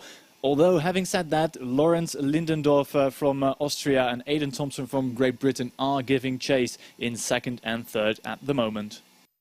So they're just coming into view for us here. Logan Ulrich, you mentioned there, Tim, making the change from the silver medal that he won in the Olympics in the men's four, now in the single scull here and leading it out, opening up a little bit of a clear water in the run-in towards the finish. It's Austria, Lindorfer in second place, Aidan Thompson, who came 15th at the Europeans' most recent race for him. He's in third at the moment, ahead of Japan and Switzerland. They're coming in towards the run into the finish, and we can see Logan Ulrich really winding up towards the line here, pushing all the way and making sure that he holds off any challenge to get an overlap here. And in second place, Lindorfer still looking to qualify. They're the 1 and 2. Aidan Thompson in third, holding on with Clearwater then back to Japan and Switzerland. Finale del Cardio Parma per questa prima batteria del singolo maschile con Logan Ulrich, l'atleta neozelandese che ha fatto l'andatura e si è garantito la prima posizione, ma veramente una battaglia incredibile tra Austria e Gran Bretagna per la seconda posizione, quella che garantisce l'accesso ai quarti di finale per questa numerosissima partecipazione del singolo maschile, 25 gli atleti in gara e quindi ci saranno i quarti di finale. Terza posizione per l'atleta inglese, molto vicino ai due battistrada, quindi anche in questo caso varranno i crono quelli che garantiranno poi il completamento dello schieramento nei quarti di finale. So job done there for Logan Ulrich of New Zealand and Lawrence Lindorfer of Austria, securing the first two qualifying spots, and it's a waiting game now for Aidan Thompson of Great Britain in third in 6:57.62. Will that time get him into the mix into the next round? We'll have to wait and see, but already the second heat of the men's single sculls have gone through the 500-metre mark and they're heading towards the 1,000-metre mark. Leading it out through 500, it was the Italian Marco Selva, leading ahead of Melvin Tweller in second place, Brazil in third, Japan in fourth, and Estonia in fifth. And looking now like it is still, it looks like Melvin Tweller actually has come up in to take the lead ahead of the sculler from Italy. So just in the last few hundred metres there, Tim, it looks like Melvin Tweller changing gear and taking the lead ahead of Marco Selva of Italy. I think Melvin Tweller was confident in his second 500 to let the Italian go and have the lead at 500. And that Marco Selva, he really stormed out of the blocks. But Melvin Tweller, of course, plenty of experience as a silver medalist at Paris Olympic Games together with Steph Bruning in the double. He's now racing the single, and he stopped rowing. And he's picked it up again. I don't know what happened with Melvin Tweller, but he was almost a length ahead of the field, and it's now less than a quarter of a length after that slight pause at 1,000 meters, which sees Marco Selva from Italy now drawing level once more. And on the far side, keep a close eye on the Brazilian Lucas Vertain Ferreira. He's currently sitting in third, basically level with Sakurama from Japan and Michal Kustein from Estonia, currently in fifth at the moment. But I think after that slight wobble, Melvin Tweller is back to his 38 strokes a minute, and he is again pushing off, taking a bit more lead ahead of Italy. Un'altra bella battaglia in questa batteria del singolo maschile, dove tutte le barche sono una vicina all'altra, noi le possiamo ancora vedere che si stanno approcciando agli ultimi 500 metri di gara, e dopo un piccolo stop da parte dell'atleta olandese, forse ha preso un granchio, un termine tecnico del canottaggio ai millimetri, perché appunto si è fermato brevemente, però ha recuperato, passando sempre in prima posizione. E ora la testa è sempre mantenuta da lui, sta controllando l'atleta italiano Selva Marco, che comunque sta martellando e sta combattendo per mantenere la sua posizione, perché c'è l'atleta brasiliano Vertain Ferreira Lucas, che comunque sia si sta avvicinando anche lui per prendersi forse il secondo posto. Questo lo vedremo alla fine dei 2000 metri, seguito poi, che stanno combattendo l'un l'altro, l'atleta estone Kusten Mikhail e l'atleta giapponese Sakurama Tatsuya. So the Netherlands past 1,500 meters gone. It is a couple of seconds back to Marco Selva from Italy. Then it is Vertain Ferreira from Brazil in third at the moment. Then there's a bit of a gap between Kustein from Estonia and Sakurama from Japan, who are fourth and fifth at the moment. So Melvin Tweller looking sort of comfortable once again, as comfortable as one can be at 37 strokes a minute into the final 500, but he's pushing off once again. So the race is on between Italy and Brazil for that last direct qualification spot to the quarterfinals, Richie. So Melvin Tweller shaking off that little speed wobble that he had in the second 500 and back in control of the race here. But what about Marco Selva, the young 19-year-old, fifth at the Europeans under-23 races just earlier in this season, now putting it up. This is what we love about the under-23 racers. They've no fear coming up against the senior guys here. He's in the mix for that second qualifying spot along with Melvin Tweller, and then Brazil still within striking distance, as indeed is the Estonian sculler, and Japan. They'll have everything to do in the run in towards the finish, but looking good so far. They're starting to bunch up a little bit now as Marco Selva puts increased pressure on Melvin Tweller in the run into the finish. Continua l'azione di Melvin Tweller, l'atleta neozelandese, l'atleta olandese, scusate, vice campione olimpico nel doppio a Parigi, e sembrava che dovesse essere il brasiliano a insidiare la seconda posizione di Marco Selva, l'atleta azzurro Italia 2 in acqua 5, ma invece è l'Estonia che con un gran rush finale nell'ultimo quarto di gara va addirittura a insidiare l'atleta olandese per la prima posizione, ma è Olanda a tagliare il traguardo in prima posizione, seconda Estonia e terzo la prua azzurra di Marco Selva.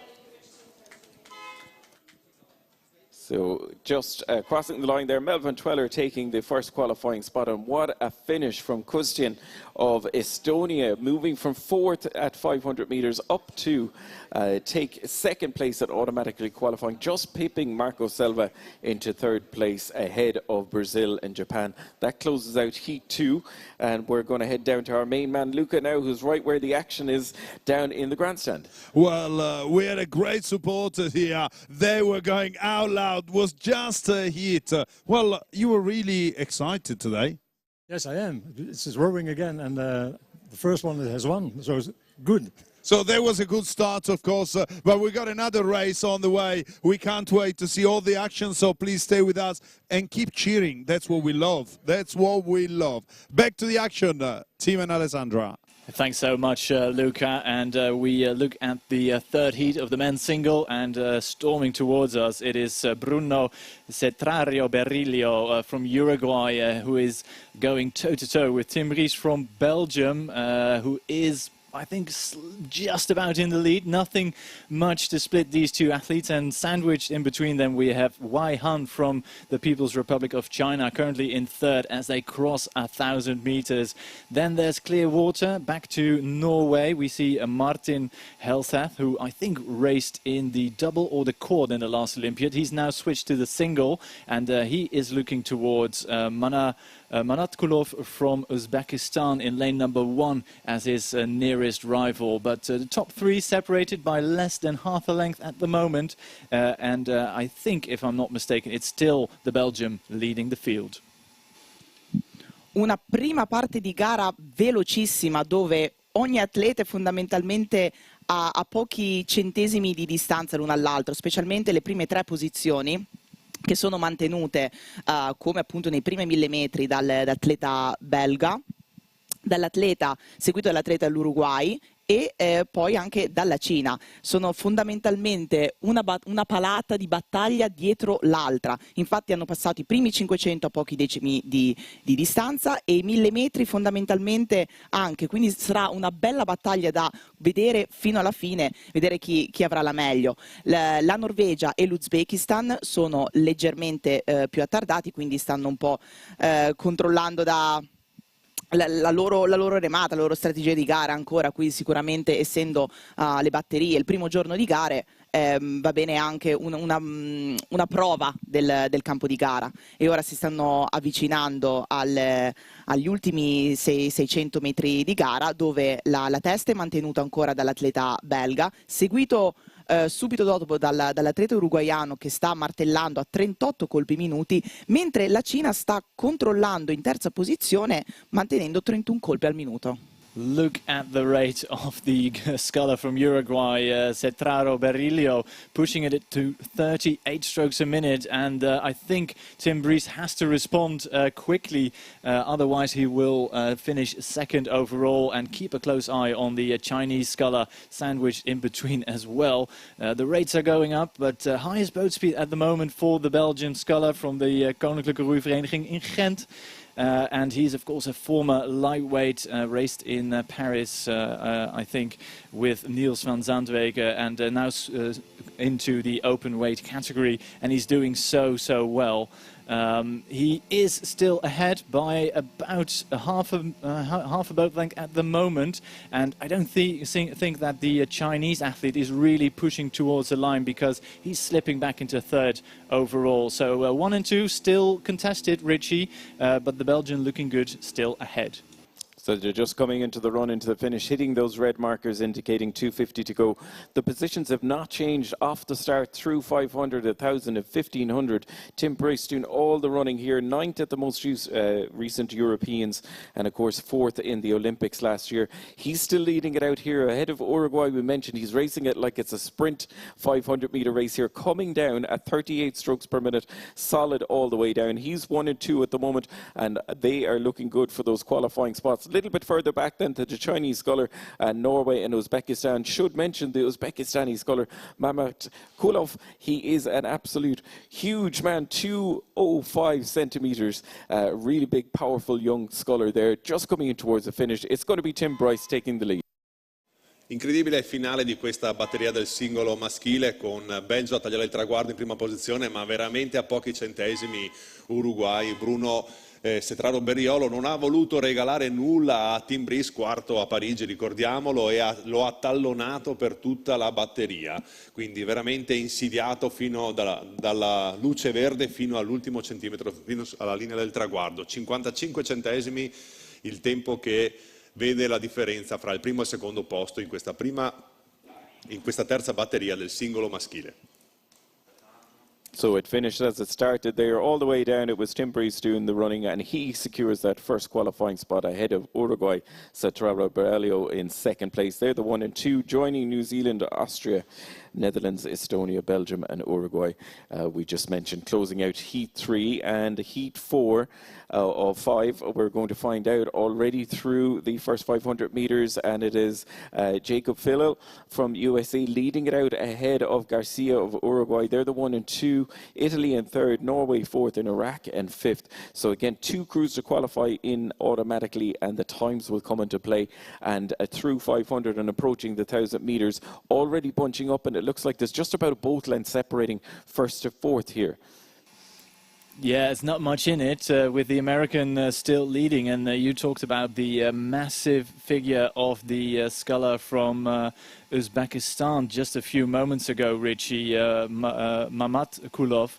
But look at Fillel from USA, 2 meters and 8 centimeters tall, this athlete, and currently leading through 1,000, and he's looking good. But also looking good at the moment is Jonas Juel from Norway. He's looking really powerful, and as you mentioned, there's not much separating these athletes, with Luciano Garcia from Uruguay currently occupying third, just a whisker ahead of Davide Mumulo from Italy, and the sculler from Iraq, Al-Dulami, is in fifth overall at the moment. He's clear water down, but he's racing hard at 34 strokes a minute.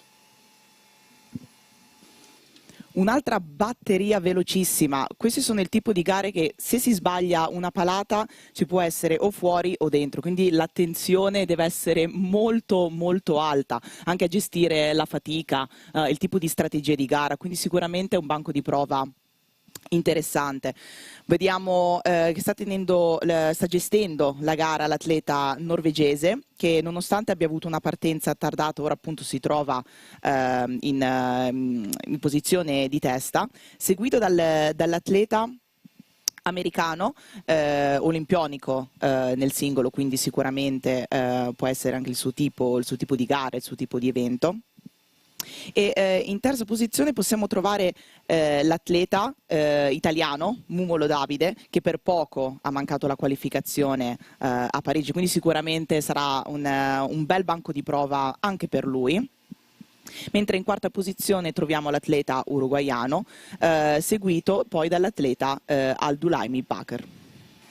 So coming into 1500 meters gone, I think all the athletes already in that last 500 meters. It is still Phil Jacob from the USA leading, but not by much, because Jonas Juhl from Norway is giving chase, and he's underrating the American, so he has a few gears to go to if he needs to, but the boat speed of the American athlete is superior at this stage of the race. They are fighting for first and second overall, and then it's a tight bunch with Italy currently in third, Uruguay second, fourth, and fifth is Iraq, still as same as it was at 1,000. But a great sprint now coming from the Norwegian, who raced with Martin Helseth, who we saw just a few moments ago in the double in Plovdiv. Here in the single, can he win this heat, Richie? Looking good so far for Juhl of Norway. He's just moved into the lead in the last few hundred metres ahead of Phil, our earlier leader from USA. They're the 1 and 2. Clearwater then back to Davide Momolo of Italy in third. Uruguay and Iraq in fourth and fifth at the moment. Again, 2 crews to qualify here, so it's looking good for Norway. He's timed to perfection in the run in towards the finish, but a really big sprint finish here from Davide Momolo, trying to get into the mix. Grande equilibrio tra Stati Uniti e Norvegia per la prima posizione, ma grandissimo finale del nostro Davide Mumolo, che con un serrate finale incredibile si infila in mezzo ai 2 contendenti per la seconda posizione. Chi sarà a vedere il photo finish per capire quali sono i 2 equipaggi che passano direttamente ai quarti di finale. What an exciting finish we had there. Just coming in towards the run into the finish, it was the Norwegian sculler leading it out ahead of USA and Italy. But then a huge finish from all the scullers came through, and it was the Norwegian sculler just holding on to the win there. And but the question is, did Davide Momolo of Italy come in and take that second qualifying spot? We're just waiting for the official result to come in here. And it was the USA. He just held on, Jakob Philip, just holding on to the qualifying spot. So it's Norway 1, USA second.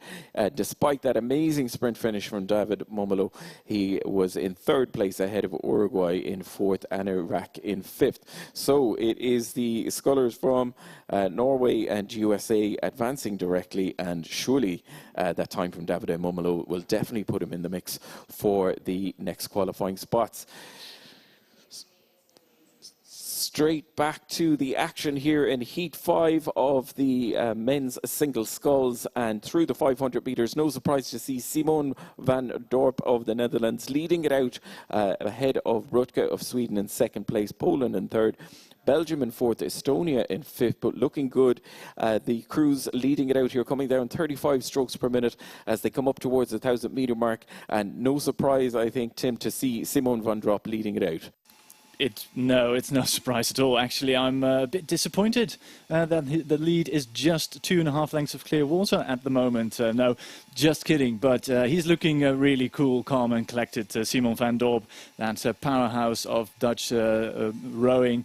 One of the most powerful athletes you'll see on the water this weekend. And he's just trucking it along at 35 strokes a minute, and he should win this by quite a sizable margin. There are a few athletes also hotly contesting that second place. We have from Poland, of course, Litka, who is doing quite well, currently third at the moment. Second is Erik Brute from Sweden, but not by much. And also in the mix is Gaston Mercier, who is a young athlete. I think there was a French sculler who was also called Gaston Mercier, who won, I think, a few Olympic medals back in the 50s. But clearly this is another athlete, and perhaps they're related, but we'll see how the young Belgium fares in this heat. Simon van Dorp not really pushing all out. We've seen him race at 38, 39 strokes a minute for most of the 2K course, so he's basically just having a nice row across the lake, and he's pushing the rest of the field back to almost 40 meters. Poland currently in second. Third at the moment is Gaston Mercier from Belgium, with Erik Brute from Sweden dropping off the pace just that little bit. Gara decisamente controllata, o quasi una passeggiata per l'atleta olandese che non ha bisogno di presentazioni.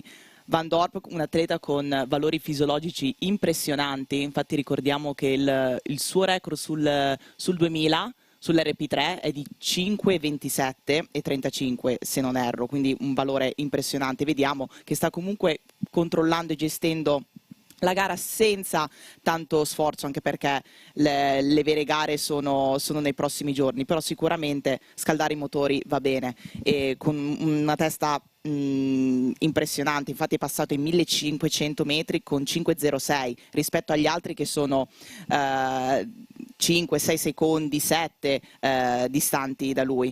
Al secondo posto troviamo per adesso l'atleta belga che però sta combattendo con l'atleta polacco, quindi sono veramente a pochi centesimi di distanza, quindi sarà interessante vedere l'arrivo anche di questa gara.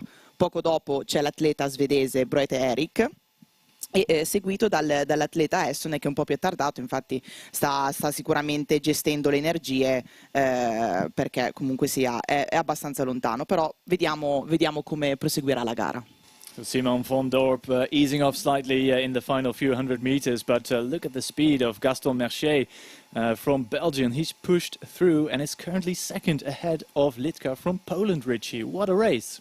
Yeah, really good middle of the course there from Mercier of Belgium to move from fourth into second and now looking good to secure that second spot. There are pushes coming from Poland and Sweden, but I think they're going to run out of water in the run up towards the finish. No doubt about the leader, Simon van Dorp, familiar position for him, leading out the race both in singles, doubles and quads. Lots of experience, and a little glance over there to Gaston Mercier to see the clear water between them. Mercier still pushing all the way to the line here, but looking good for the Netherlands and Van Dorp. Batteria in controllo per Simon Van Dorp che si è messo subito in testa e addirittura ha lasciato che rientrassero un po' gli avversari. Gara in progressione per il rappresentante del Belgio con l'equipaggio numero 2 Gaston Mercier che è partito un po' più cauto e ha accelerato lungo il percorso andando a recuperare, a riprendere e a superare l'atleta polacco terzo sul traguardo. So it was Netherlands there just taking the spot ahead of Belgium. They're the 1 and 2, so we're going to have two Dutch scullers advancing on directly through the qualifying spots here. That closes out the men's single sculls heats, and we'll be back shortly with the women's pairs races, but I believe we're going to head down now to our man down there. Our crowd cheered leader is Luca. Yeah, we can't wait, of course, to start playing with the crowd. We're really enjoying it, actually. The weather is a bit hot, sun is out, it's warming up a little bit. Not sure if that's the same in the boat park. You are in the shade, you're pretty lucky there. You're lucky to sit in the grandstand under the shade. That's, of course, good. We are about to start introducing some of our spectators, but first, don't forget to take your picture and to post them on all of our social media. We are everywhere. We want to embrace the family. We want to make you protagonists. So please tag World Rowing using the right hashtag and keep joining the family, the World Rowing family. We are growing together, and that's what we want. I've just heard a lot of support for Van Dorp. They were here cheering for him. He was good but not so good. They were saying, we were talking that he could be a bit faster. Let's see what he does in the quarterfinals. But let's see who you are here. Well, they're laughing because, well, I know. Anyway. So let's go into the grandstand now. Let's try this first. Who are you here for? Well, let's do it again. That was really quiet. What have you been doing last night?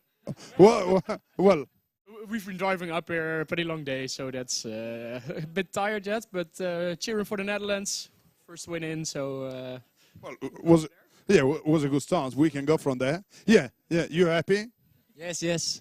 We're here from Broodhuis from Delft, so we're watching our two talent team rowers and Roos de Jong as well. Okay, so please enjoy. We got, actually, this could be really funny. We got typical Italian empires here. Please show them. Roberto, Fabio, they here. Well, don't laugh. You're making my life so hard. Who are you here for? New Zealand!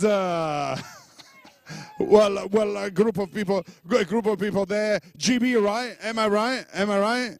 You excited for the weekend? Very excited, very excited. What do you think about Varese? It's lovely, it's beautiful, isn't it? A bit hot though. Yeah, a bit hot. I'm 100% with you. Then, of course, we got USA over there. And then my magic team here will be spending time together from the Netherlands. Well, they're not really, they don't want to spend time with the young crew there. Well, and then a team from Australia. Hey, hey, hey. But it's not finished here. Flags are out. Please show the flags. Flags are out. Oh, why are you not sitting with GB? Another set of GB here. So, who is here for Great Britain? Wait. Oh, yeah, that's for sure. That's for sure. And then we got France as well, I think.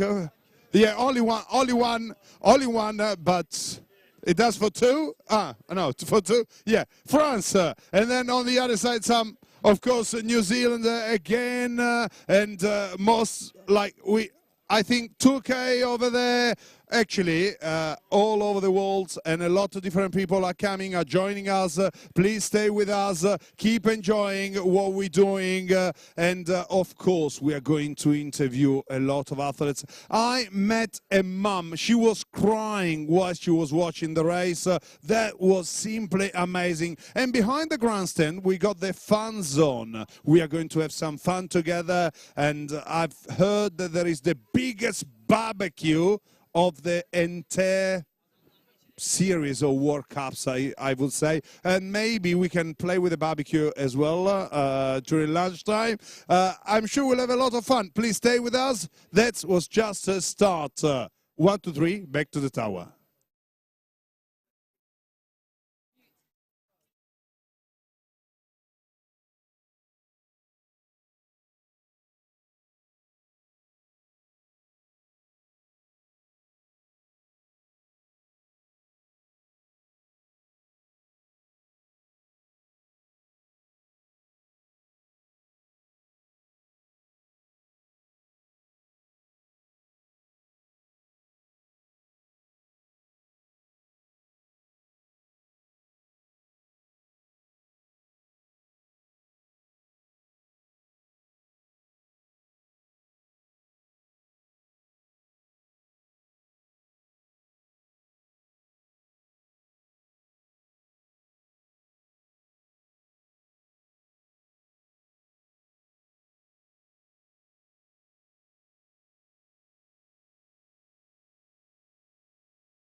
So we're back with the action now at our next series of races, and up first it's the first heat of the women's pairs race.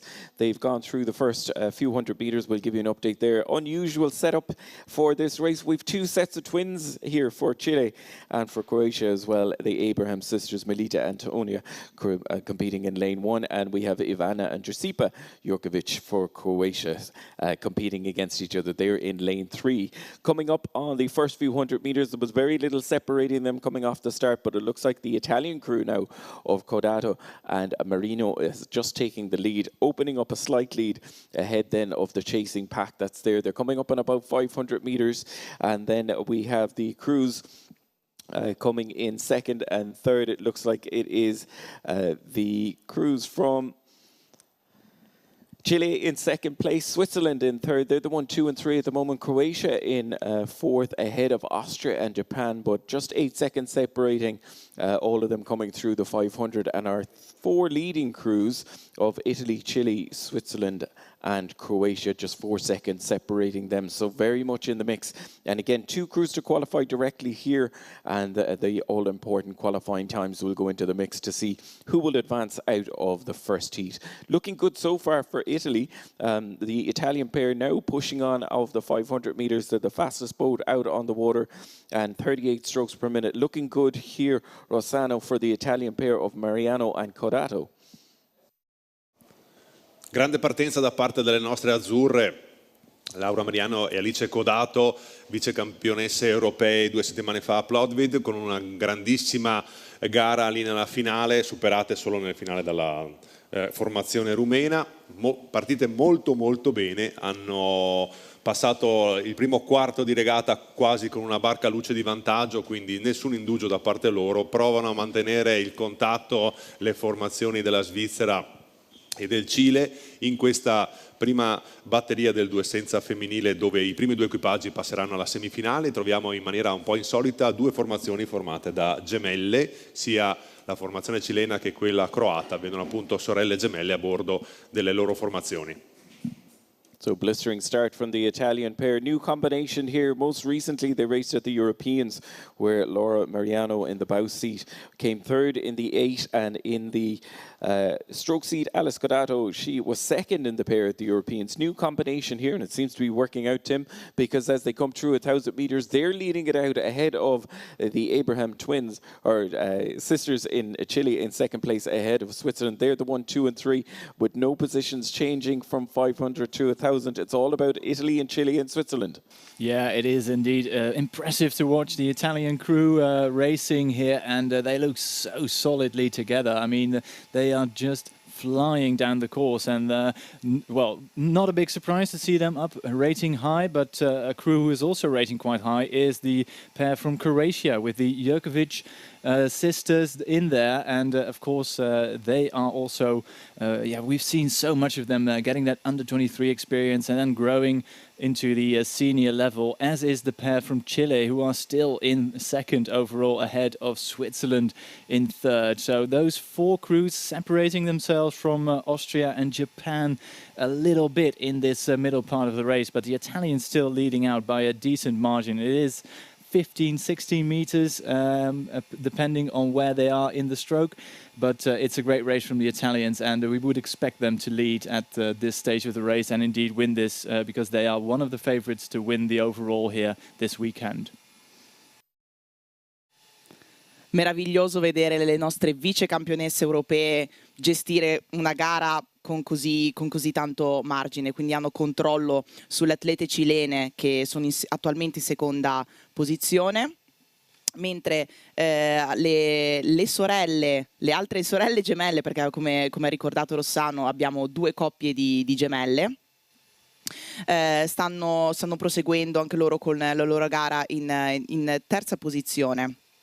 Mentre più attardate troviamo l'Austria e il Giappone. La Svizzera sta mantenendo la sua quarta posizione appena passati i 500 metri. A capovoga troviamo un'atleta che è arrivata quarta alle Olimpiadi di Parigi in 4 di coppia, e ora si sta provando in questa nuova specialità. Il 2 senza è una specialità molto tecnica. Keep a close eye on the crew from Chile. They are creeping up on the Italians in the final few hundred meters, Richie. Will they pull off an amazing feat and win the heat? Switzerland seems to be done and dusted in third, but the race is on between Chile and Italy. Absolutely, two to qualify again here. The Croatian pair in the mix as well. They've moved from fourth place into third as they come in towards the run and towards the finish. But the Italian, this new combo, looking good at the moment, leading it out and holding off the challengers that are coming their way. The Chilean sisters, not twins, sisters, they're part of quadruplets, are now pushing on towards the line all of the way and looking good to get those two qualifying spots. But Rossano, you have to say, really impressive from the Italians. Continuano a mantenere la testa della gara Alice e Laura, ma vengono insidiate veramente da vicino dall'equipaggio cileno. Le sorelle Abram stanno provando il tutto per strappare la leadership all'equipaggio azzurro. Formazione appunto delle nostre ragazze che cerca di insistere nelle ultime palate, non può controllare, deve continuare a insistere per mantenere la sua prua lì davanti. Prima posizione per l'Italia, secondo Cile e terza Croazia, molto ravvicinati i primi tre equipaggi. Ricordiamo i primi due passano direttamente in semifinali, poi i migliori tempi. So a blanket finish there. There was just 2 lengths separating first to fourth. Really sprint finishes came into play for the crews as they came in towards the line, but it didn't change the rankings as they came through the last few hundred meters. It is Mariano and Carotto of Italy who took the win. They led it from the start, taking the win there, this new combo. The Abraham sisters of Chile in second place, just holding off the challenge of the Jerkovic twins from Croatia in third. And Switzerland came back into the mix there with a strong finish in fourth, and then a little bit further back to Austria and Japan in fifth and sixth. So it is Italy and Chile advancing on to the next round. Heat 2 is already through the 500-meter mark, and leading it out, it is Great Britain ahead of the Netherlands. They're the 1 and 2 with China in third place at the moment, Italy 2 in fourth, USA in fifth, and Hong Kong, China in sixth. And just 5 seconds separating first to fifth to all play for.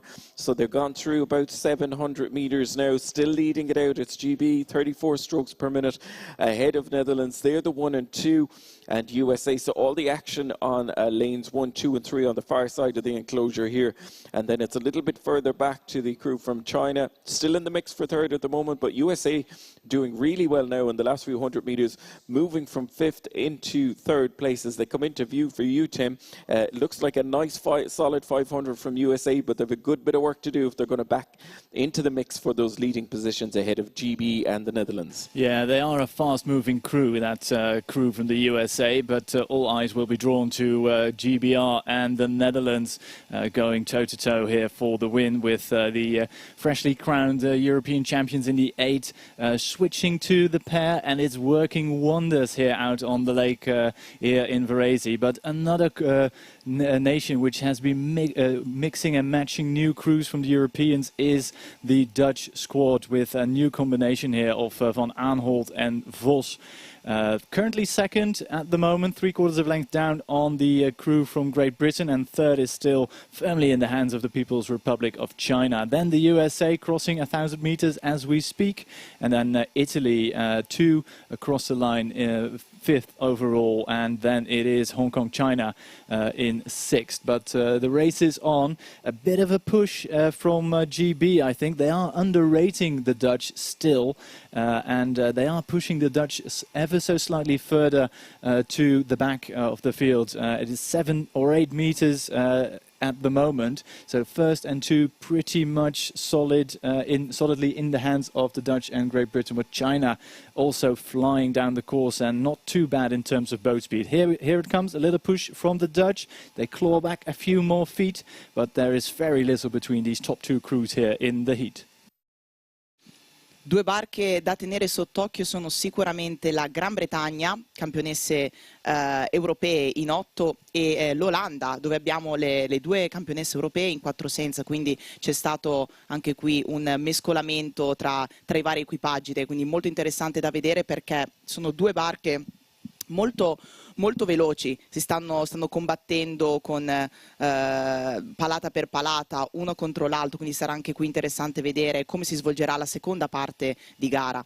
Al terzo posto è passata la Cina, un po' leggermente più attardate, mentre in quarta posizione possiamo trovare gli Stati Uniti e dietro a combattere un po' di più l'Italia e Hong Kong. Ma adesso l'America sta cercando di muoversi un po' più vicino, però è ancora troppo attardata rispetto alle due barche che stanno comandando questa batteria, quindi Olanda e Gran Bretagna. Britain now feeling the heat from the Dutch. There's just a canvas separating the GB bow ball from the Dutch one. And at the moment, as it stands, GB still in the lead, but not by much. The result of this battle has seen China being pushed further back. The USA still in 4th position at the moment, with Italy 2 and Hong Kong, China in 5th and 6th. But it's going to be an almighty finish, Richie, and you have the best seat in the house. We're dusting off the cameras here for a photo finish because they're matching each other stroke by stroke and boat speed as well in the run-in towards the finish. It still looks like the GB crew just holding on by about a canvas ahead of the Netherlands, well clear of the chasing pack in the run-in towards the finish. China, People's Republic of China in 3rd at the moment, ahead of USA. Holly Drapp in the bow seat. It was her birthday yesterday, so she looked to have a double celebration of her birthday and see if she can get into the mix into qualifying in the women's pairs next round. But looking good so far for GB and Netherlands. The question is, who's going to get it on the line?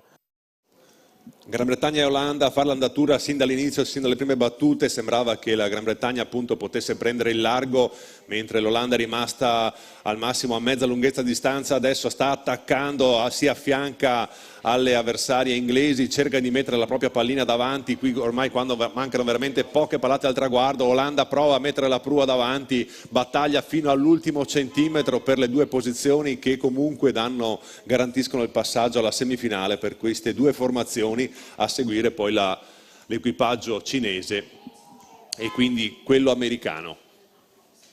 So a really exciting finish there in the run, and even though they had clear water and the 2 qualifying spots were looking secure, they raced all the way to the line there, and it was the Netherlands who just got the better of the GB crew, our leaders, right the way to the last stroke. It was GB in 2nd, but the Netherlands leading for that very last stroke, which is the only one that they needed to take the win. They're the 1 and 2 who are going to be joining Italy and Chile into the next rounds. It was China in 3rd ahead of USA, Italy 2 and Hong Kong, China in 6th place. Already through 500 metres, it's the 3rd heat of the women's pairs, and leading it out, it's Czechia ahead of Australia 1, Netherlands 2, Australia 2, and then the German crew. They've already gone through the 1,000 metres, and again another close race here between the first 4 crews, and it looks like very little between Czechia, Australia 1, Netherlands 2 and Australia 2, with Germany just a little bit further back. But Tim, very close racing again, similar to the previous heat we saw in the women's pairs. Yeah, it's fantastic to see these crews racing all out here, and as you mentioned, there's precious little between the top 4 crews here in this last heat of the women's pair. Again, we see a new combination from Claire de Kock and Ilse Kolkman from the Netherlands. Currently, I think they are, well, on the cusp of 3rd, maybe 4th. But the real quality crew here at the moment is the crew from Czechia, with Santruchkova and Flamenkova leading the field by clear water margin at this stage of the race. Australia 1 in 2nd position at the moment as it stands, but it's just a couple of feet, perhaps 1.5 meters separating them from Australia 2 and the Netherlands. So we're 1,300 meters into this race and nothing has been decided just yet. Indeed, Germany with Wollenhaupt and Labonde, they have dropped off the pack slightly. They're still racing hard, but they're not going to feature at the front of the race. But it's still everyone's race with 600 meters still to go. Dalla prima parte di gara non è cambiato nulla, perché sempre a gestire la gara la barca di Santrukova e Flamikova, che avendo passato i 1000 metri con 3.29 stanno gestendo ancora con grande testa le barche avversarie, dove abbiamo adesso appena passata la seconda posizione Australia 1 e appena dopo Australia 2, quindi interessante vedere anche i due equipaggi della stessa nazione combattere. Poi sicuramente anche qui un campo di valutazione per la nazionale, vedere insomma quale dei due equipaggi può rendere meglio.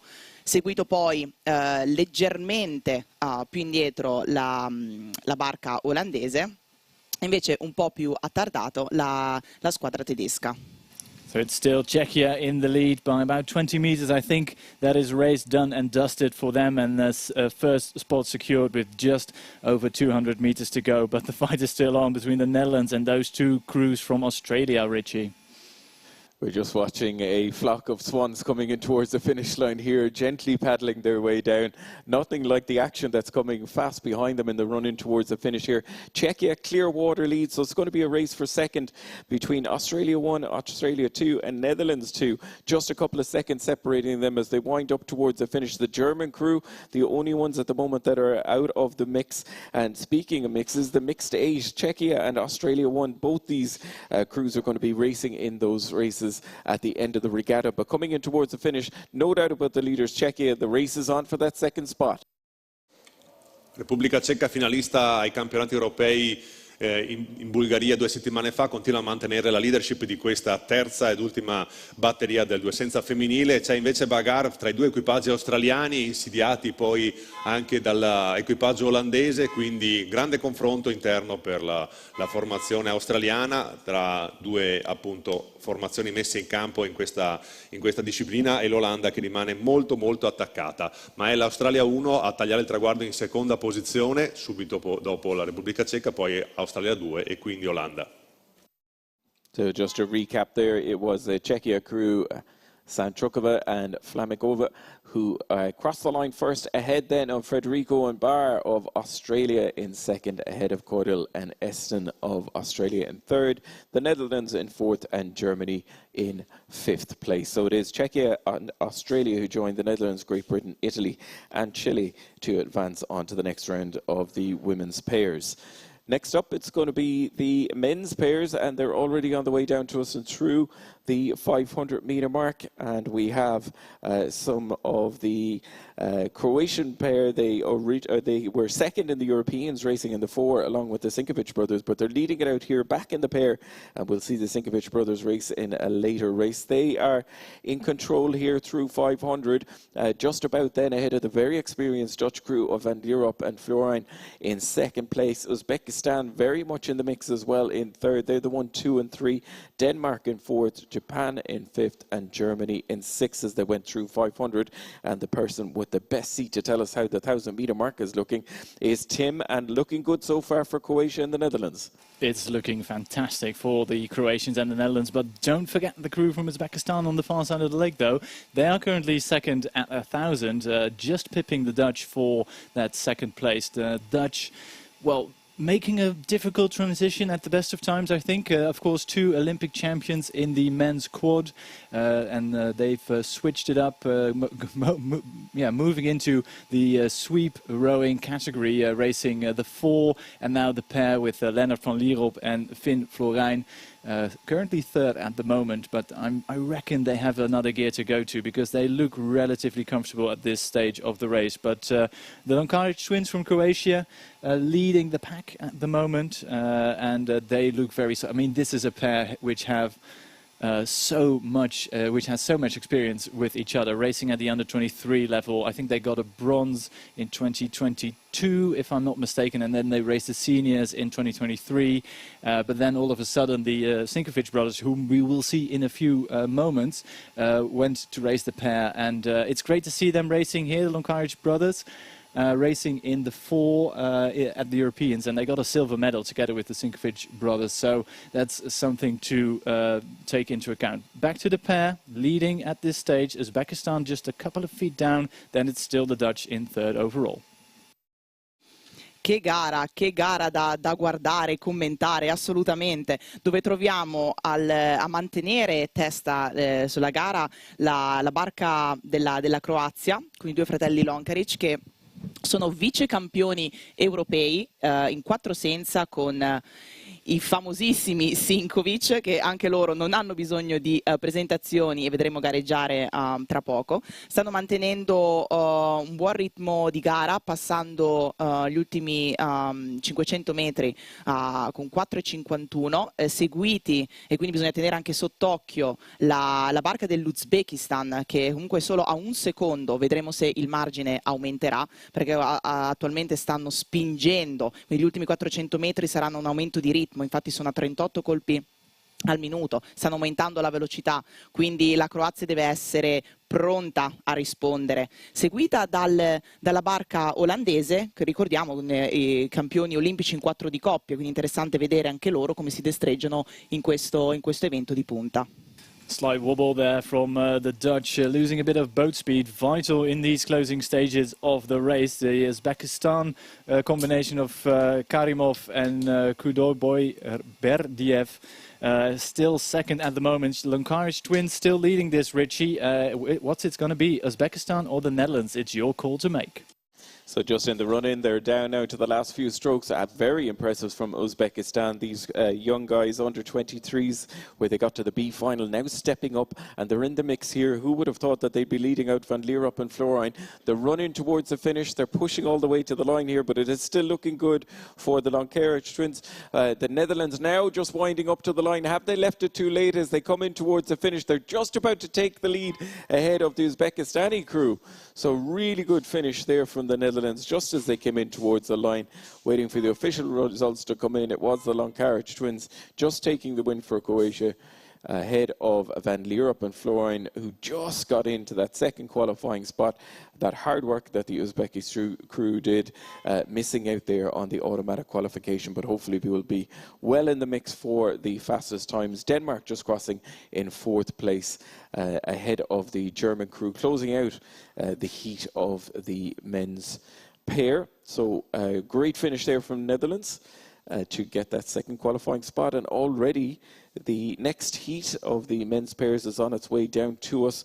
They've gone through the 500 meter mark, and it is the Swiss. Switzerland leading out, and they've already come up now with the 1,000 meters, and again it looks like there's very little between the crews. We're going to head straight up to Tim to get the update. Switzerland leading it out for the Netherlands. It's great to see these new combinations racing. The Swiss pair with Plock and Brunner, a new combination combining athletes from the 4 and the quad into this pair, and it's doing great at the 1,000 meter mark.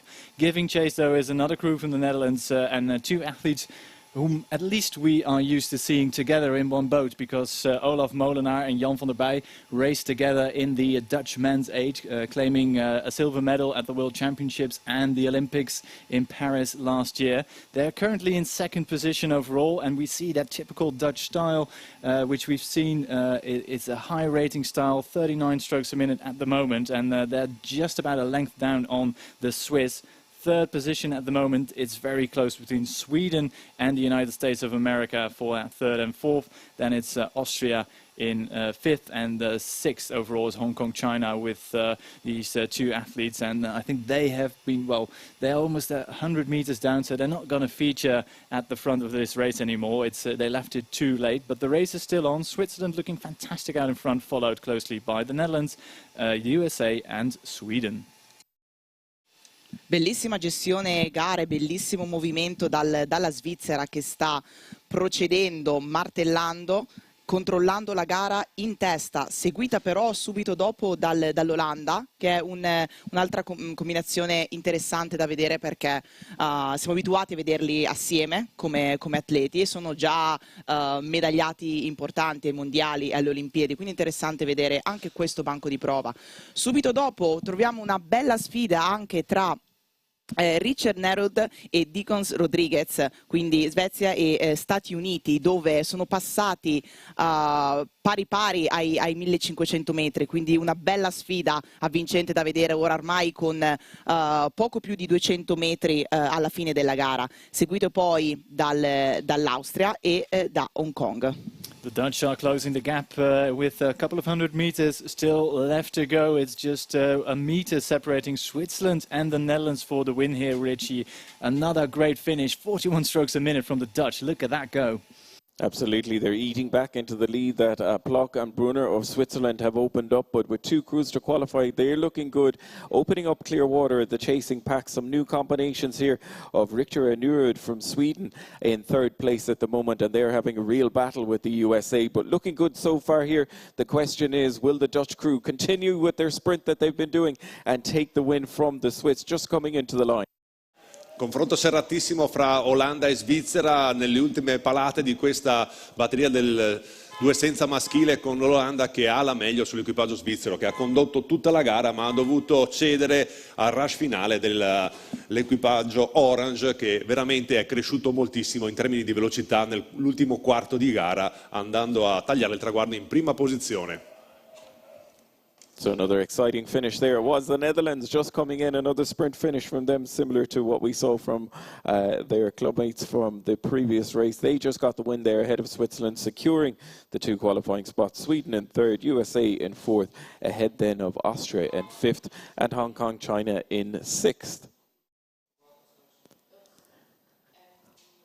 So fast and furious is how they're coming down towards us here. We're already underway with Heat 3 of the men's pairs, and no surprise, 2 very familiar names leading it out through the first 500 meters. It is the Croatian pair, the Sinkovic brothers, leading just about from the Danish crew in 2nd place, Czechia in 3rd, Germany in 4th, and Italy back in 5th. But coming through 500 meters, there was just 2.8 seconds separating 1st to 5th, so very much overlapping and nothing to split the crews there. The Croatians just about holding on to the lead, and they're coming into the 1,000-meter mark and coming into Tim's view. And Tim, they're starting to spread out a little bit here, but still this Danish crew are really putting it up to the Croatians. Yeah, and look at the crew from Czechia as well, Richie. I mean, you're perfectly right. You could basically throw a blanket across these 5 crews. At the 1,000, Croatia looking good. Denmark and Czechia leading the field, and less than a boat length ahead of the crews from Italy and Germany at this stage of the race. And this is going to be a great second half of this race indeed. Croatia still leading. We know their Sinkovic brothers like to lead out if they can, but it's just 3/4 of a second ahead of Czechia and 0.8 of a second ahead of Denmark. So it's still everyone's race. They are going all out. It's a very different race from the previous heat, where all these crews were more or less settled at 1,000. Now it's still everybody's race. 3 crews contending for 2 direct spots into the semi-finals. Non c'è spazio né tempo per lasciare neanche una palata in questa batteria, dove i primi 2 si qualificheranno e poi a scalare i tempi migliori accederanno alla semifinale. Possiamo trovare i Sinkovic che hanno da difendere la loro prima posizione, perché i cechi Nedela e Podrazil sono aggressivi, agguerriti e combattono con 38 colpi al minuto per rimanere vicini e prendersi quella seconda posizione. Ma attenzione, anche la Danimarca è sempre lì a minare il posto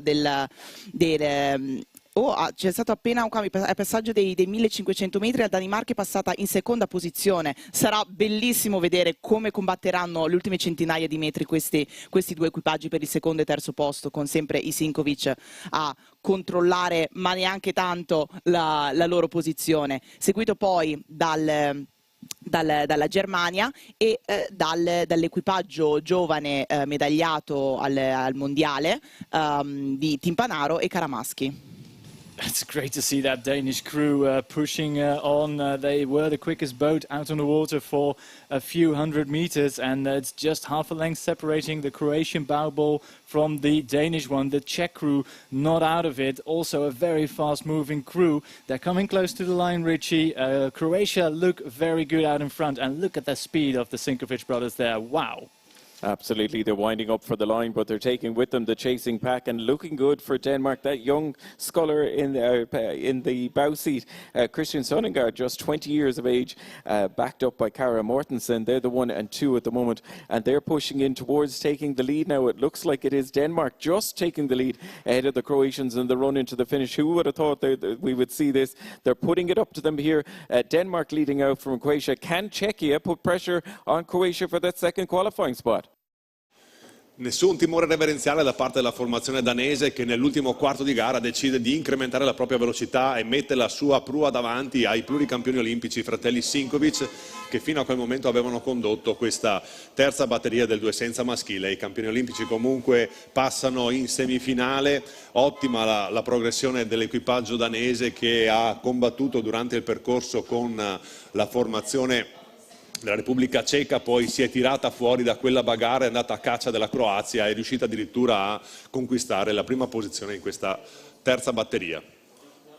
A really fantastic finish there from the Danish crew, taking the win ahead of Croatia in second place. They're the two that advance on to the next round. Czechia in third, ahead of Germany, and Italy in fourth and fifth. So siding finish there from Sundergaard and Mortensen of Denmark, just getting about a canvas win ahead of the Sinkovic brothers. We'll see how they fare in the next round. And already, Heat 4 is on its way down to us through the first 500 metres. Salisbury and Smith of Australia leading it out ahead of New Zealand, Welch and Taylor. They're the 1 and 2. And Italy very much in the mix, just 0.3 of a second separating first to third, and still within striking distance, Australia 2 and Great Britain. So through the first 500 metres, all 5 crews just separated by probably one both length. They're coming up with about 100 to go from the halfway mark now, and it's still New Zealand have just moved out. New Zealand in the last few strokes have moved into the lead ahead of the crew from Australia 1. They're the 1, 2 and 3, and Italy now in the mix as well. So starting to settle down, Tim, as they come into your view, but definitely it looks like the New Zealand crew taking control here. The question is, will we see a response from Italy and Australia? I have no doubt there will be a massive response, but great to see the Kiwis putting their bubble in front with the experienced stroke in that Ben Taylor, who is joined by Oliver Welsh in the bow seat. They've put their bubble ahead. It's less than half length, I'd say, and also great race and a great showing by the young crew from Australia, Salisbury and Smith. You already mentioned them, Richie, making their international debut here in Varese at the senior level.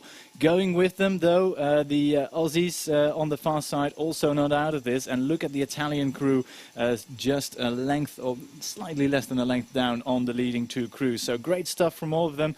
Great Britain, also a relatively young and inexperienced crew at the World Rowing senior level, but they are racing all out and they're not far behind. But New Zealand really showing through here in the third 500, and they've put some distance in the rest of the crews. They are stretching out to almost a full length lead at the moment. Bellissima gara tra i primi 3 equipaggi, che attualmente sono Nuova Zelanda, Australia 1 e la nostra Italia, che sono i nostri vice campioni d'Europa. Speriamo di vedere altre belle gare da loro. Vedo che stanno continuamente martellando per cercare di mantenere quella seconda posizione, recuperare quella seconda posizione o comunque avere il tempo migliore, perché ricordiamo che solamente le prime 2 passano direttamente in semifinale, quindi è importante prendere sicuramente la posizione, ma ovviamente avere un bel tempo per poter superare gli altri. Possiamo trovare invece in quarta posizione, in quinta posizione, un po' più attardati, la Gran Bretagna e l'Australia. Ora ci stiamo avvicinando agli ultimi 400 metri, dove è importante far andare le gambe, far andare il cuore e spingere per recuperare la posizione migliore possibile. Have to say I'm pretty impressed by the Kiwis moving out. It's a couple of clear lengths now at this stage, and Italy is really pushing through. They may claim second overall ahead of Australia. 1 come the line, Richie, but just under 250 meters to go. It's still their race to win or lose. I'm sure there'll be plenty of home support here for the Italians as they look to move from third into second place. But coming through into the last 500, it was the New Zealand crew leading out Australia 1. Italy just holding on to third place ahead of Great Britain. Lassen and Rawlinson, 2 familiar names from the under-23 and under-19 circuit medalists there. Coached by Brian Young, who I know from Ireland, used to row at Cork Boat Club back in the when we were rowing back in the 90s. He's coaching that crew. They're in fourth, ahead of Australia 2 at the moment as they running towards the finish. No doubt about the leaders here, New Zealand, but Rossano, can the Italians get into the mix? Quando mancano 100 metri al traguardo, Nuova Zelanda continua ad allungare quella che è la sua leadership in questa quarta batteria del due senza maschile. Prova l'Italia con Nunzio Di Colandrea e Giovanni Codato a recuperare sull'Australia 1 e adesso riesce a mettere la prua davanti per garantirsi il passaggio diretto alla semifinale. Ottimo anche per loro questo ultimo quarto di gara, sono rimasti veramente attaccati all'Australia 1 che ha tenuto la seconda posizione per quasi tutta la gara e ottima la loro reazione nel finale, grande accelerazione, grande incremento di velocità che porta la loro prua a tagliare il traguardo in seconda posizione e quindi li rivedremo sicuramente in semifinale. So really, no doubt about the leaders there. Welch and Taylor from New Zealand coming home in full control, and a really great finish there by the home crew, the Italians, coming in just to take second place ahead of Australia, GB in fourth and Australia in fifth. So great to see the Italians there. One man who will be really happy with that result is our man with the mic down in the crowd. Luca, good result there from the Italians, just taking that second qualifying spot. Oh yeah, that was a really, really tough race, but we saw that excitement coming up here. Anyway, so back to the action. We can now start to play with the crowd. I know our team prepare a love track here to play, so we are going to try to do something that we have never seen in rowing, actually, in flat water during the last couple of years. We are going to try to do something that we have never seen in flat water over the last couple of years. We are trying to do a Mexican wave.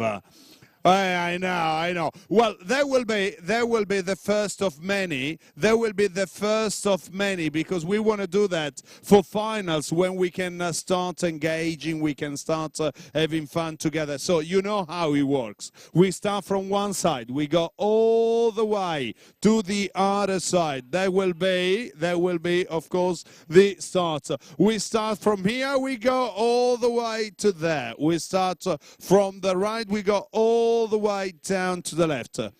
You ready?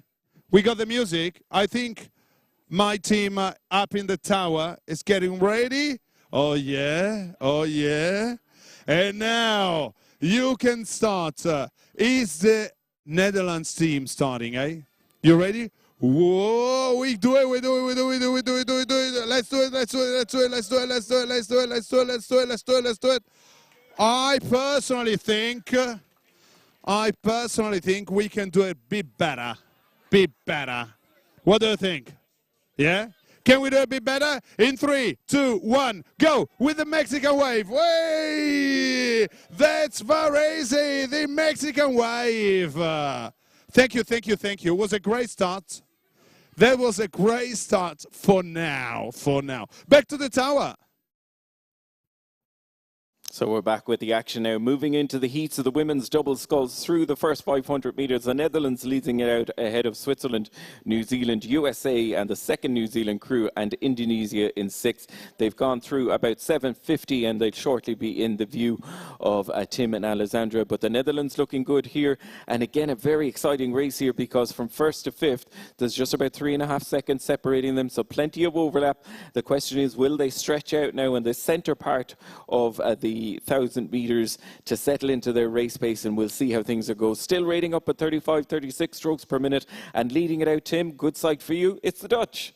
Yes, I'm a happy chappy here at the 1,000 with that new combination of Bente Boonstra and Roos de Jong in the double. Again, the Dutch squad mixing and matching crews to find the best combinations, and at this moment Bente Boonstra, of course, she raced in the women's 4 in Paris, did quite well, got a medal, gold I think, and she's now joined by with Roos de Jong, who is sort of the stable factor in this double for the Netherlands. She's raced this with so many athletes, and she's had some great results over the years. And it's looking good. They look really well together, and they are leading by a full length and a bit ahead of the crews from the USA, Switzerland, New Zealand and the crew from India on the far side. Not to forget them, they're also racing hard, but they are a few feet back, and the race is on, I think, between the USA and New Zealand and Switzerland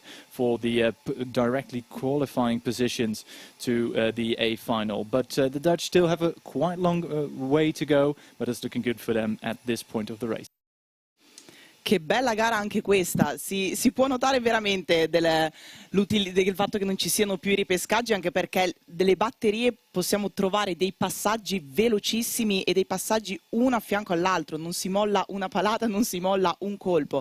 Troviamo a controllare la gara la barca olandese, dove abbiamo la vice campionessa olimpica nel 4 di coppia, la campionessa olimpica in 4 senza, quindi nonostante abbia cambiato tipo di evento, riesce comunque a destreggiarsi molto bene comandando questa batteria, seguita dagli Stati Uniti, mentre in terza posizione possiamo trovare la Svizzera, a martellare e a prendersi il miglior tempo possibile, seguita dalla Nuova Zelanda 1, un po' più distaccati la Nuova Zelanda 2 e l'Indonesia. Ora con quasi 600 metri alla fine della gara vediamo se la posizione verrà mantenuta in questo ordine oppure ci sarà qualche sorpresa.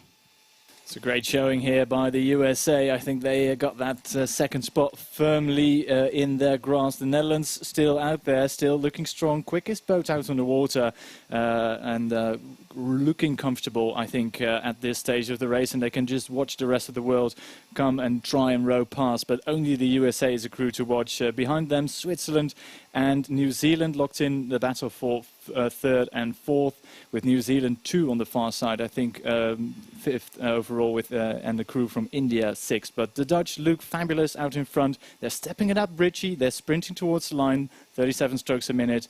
Quickest boat out on the water. Yeah, they're certainly not relaxing here, even though they've got that clear water lead in the run-in towards the finish. The Netherlands leading it out ahead of USA. We'll see the USA double here. Catherine Flynn and Grace Joyce also racing in the mixed 8. So they're going from sculling to sweep rowing in the one regatta, which is some feat. But as they come in towards the finish here, no doubt about it, it's the Netherlands leaving out ahead of USA. They're not going to come under too much pressure from the chasing pack, so looking good to qualify.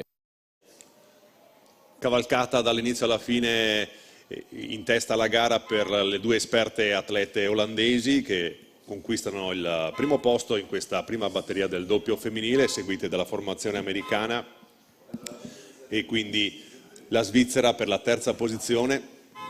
Posizioni abbastanza definite, molto bene la condotta delle atlete olandesi che sin dall'inizio non hanno lasciato indugio e si sono messe a insistere palata su palata per garantirsi il passaggio di turno diretto, prime due equipaggi direttamente in finale, poi a completare i migliori tempi.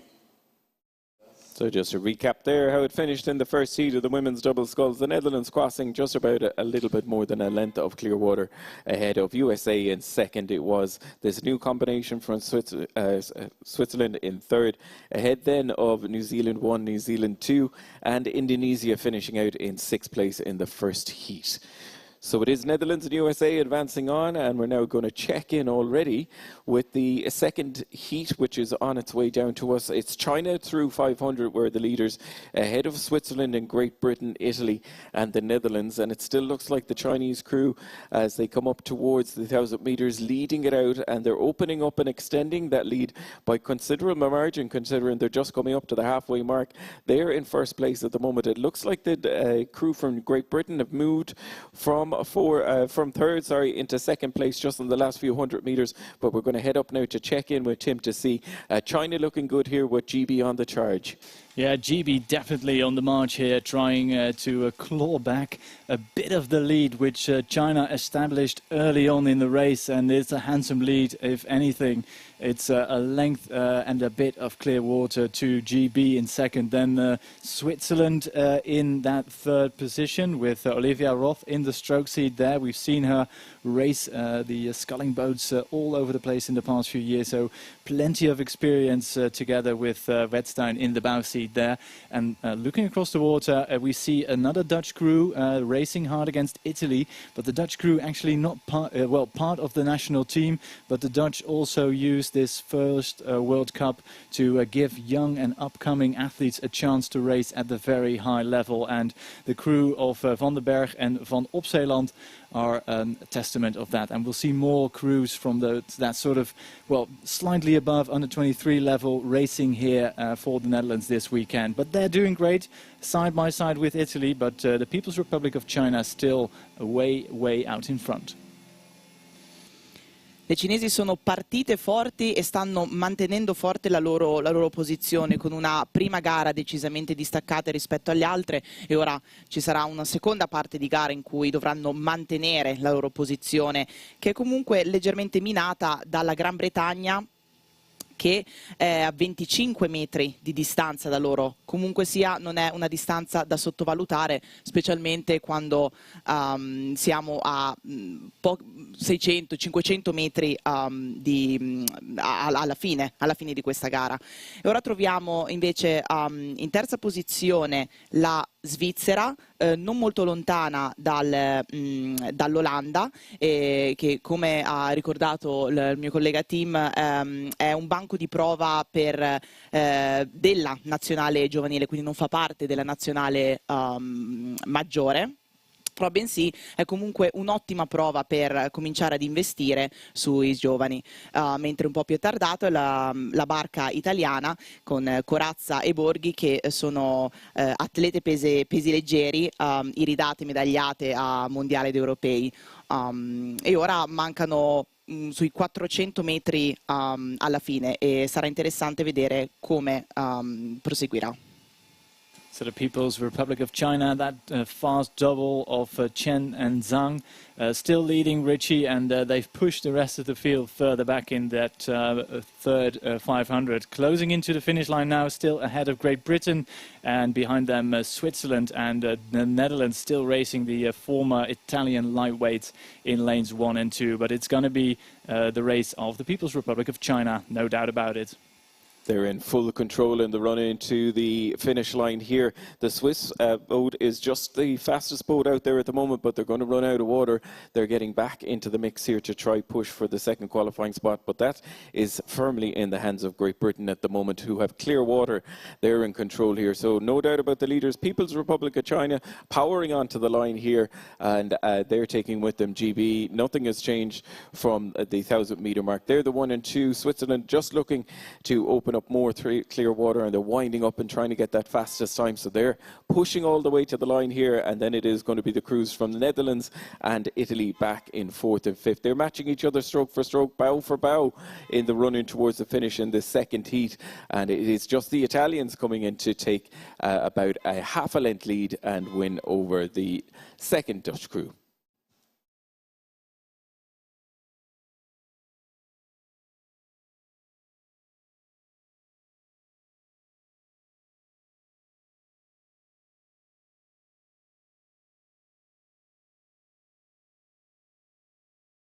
So we're just about catching our breath there after the heats of the women's doubles. We watched Netherlands, USA, China and Great Britain take those 4 qualifying spots, and we'll wait to see who gets the other fastest times to advance on. But we're already underway with the second set of double sculls here. It's the first heat of the men's doubles this time through 500 metres. Good news for the local supporters here. Torre and Soares of Italy leading it out ahead of Belgium just about. People's Republic of China in 3rd, Sweden 4th, Netherlands in 5th, and Indonesia in 6th place as they come through the 1,000 metres mark. Tim, another close race here, but it looks like the Italians are going to give the home crowd something to cheer about. I have no doubt about the Italians' ability to make that crowd go absolutely wild. And at 1,000, they are doing everything they should do. They are in the lead, but not by much, because a very quick crew from Belgium right beside them with Colpaert and Vivet, two former lightweights, racing two former lightweights for the win here in this heat of the open weight men's double. That's the 1-2 at the moment, followed quite closely by another one of those development crews from the Netherlands of Thijs Ruijke and Beer Florijn. Thijs Ruijke raced at the Koninklijke Studentenroeivereniging Njord and then moved to Oxford Brookes, where he was part of a fabulous eight that actually beat the Dutch men's eight on the Hollandbeker Regatta last year. But he's in the double now with Beer Florijn, another familiar name in the world of rowing.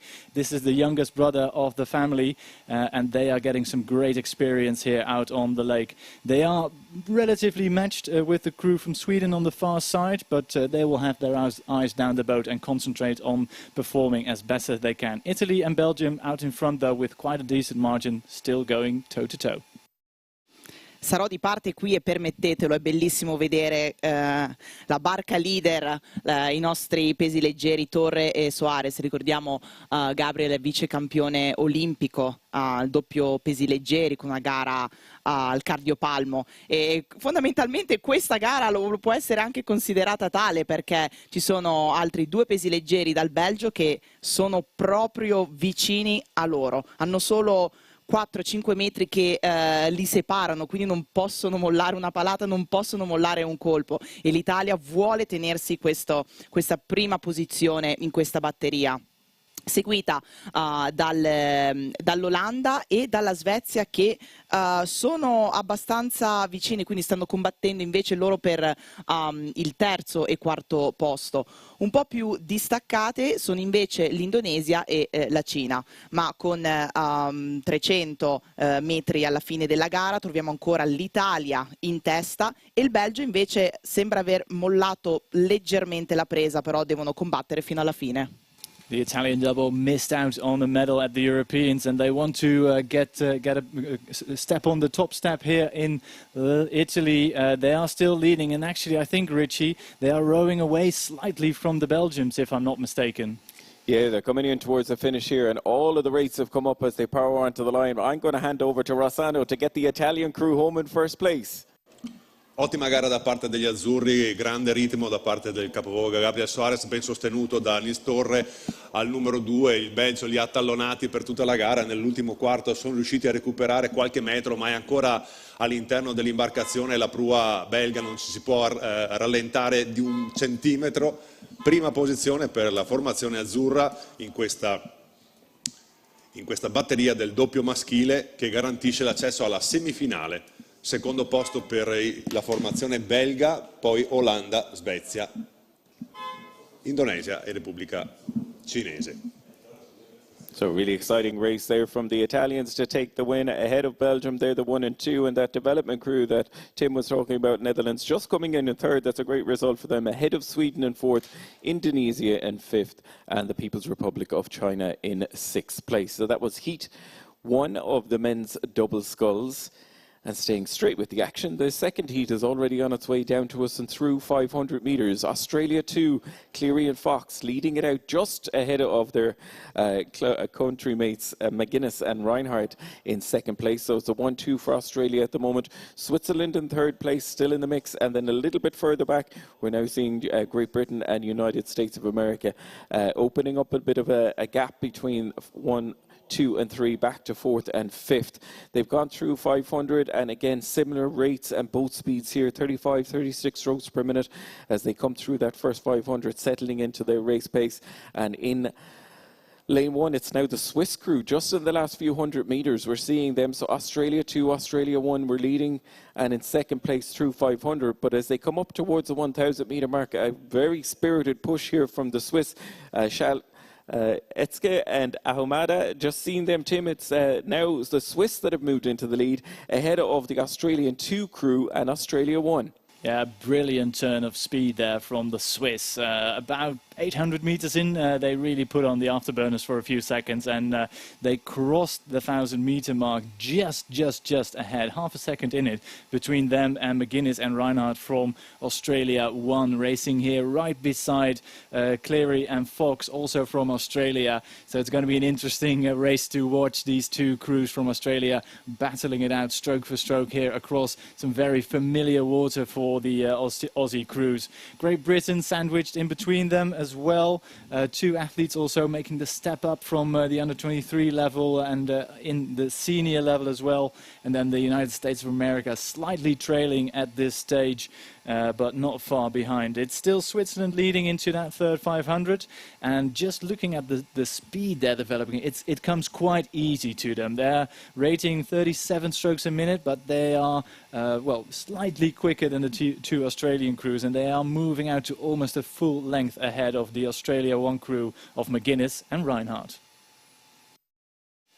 Possiamo vedere queste barche tra il terzo e ultimo 500 metri di questa gara, dove troviamo in testa la Svizzera, che nonostante una partenza attardata in terza posizione, passati 1000 ha preso la posizione di leader e la sta mantenendo, anche se comunque l'Australia 1 sta combattendo per questo secondo posto e potrebbe anche cambiare le sorti. Questo non lo possiamo sapere fino alla fine della gara. Possiamo trovare invece in terza posizione Australia 2, seguita dalla Gran Bretagna e dagli Stati Uniti. La Svizzera, gli ultimi 400 metri di gara, si trova ancora in una posizione di testa che sicuramente vorrà mantenere fino alla fine. So the race still being led though by the Swiss, so that will give a few people who own cowbells something to cheer about. The Aussies still locked in the battle, but I think the crew of McGuinness and Reinhardt, who are also, I think, the Australian national champions in this boat class, currently pushing away the crew of Jack Cleary and the crew of Harrison Fox, of course, to their left. That is the 1, 2, 3, not much changing. Great Britain, though, pushing on, trying to get third spot overall, but they have a lot of work to do, Richie, to get in that second position, so they'll race all out to get the best time possible. Yeah, I think they're going to run out of water here, but no doubt about the leaders, Switzerland. They went from third place through 500 and then took the lead, and they have really opened up a lot of clear water in the run-in towards the finish here. The lake looking absolutely perfect here as they run in towards the finish. Open water then back to the Australian crew in second place, holding off the challenge that might come their way of Great Britain, who've moved into third. They have an overlap here, but there's about 10 strokes left, so it's still looking good for Australia 1 to hold on to the spot, even though GB have done their best to get in. Just crossing the line there, it is Switzerland ahead of Australia 1. GB coming up to take third ahead of the second Australian crew, and USA just coming in to close out that race. So great finish there from the crew from Switzerland and Australia. GB moving from fourth into third, and that'll stand to them when we get to the times. But really good rowing from Switzerland and Australia there to take the first two qualifying spots in that heat of the men's double sculls.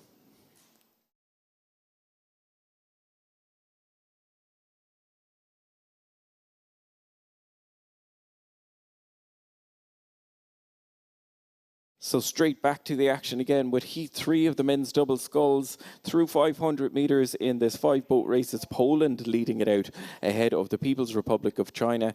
Italy in third place, Great Britain in fourth, and Estonia in fifth. And again, just a couple of seconds separating first to fifth, so plenty of overlap through 500. They're settling down now, all crews at 38, 36 strokes per minute. And it's the Polish crew of Wozniak and Domanski, centre of the course in lane 3, leading it out.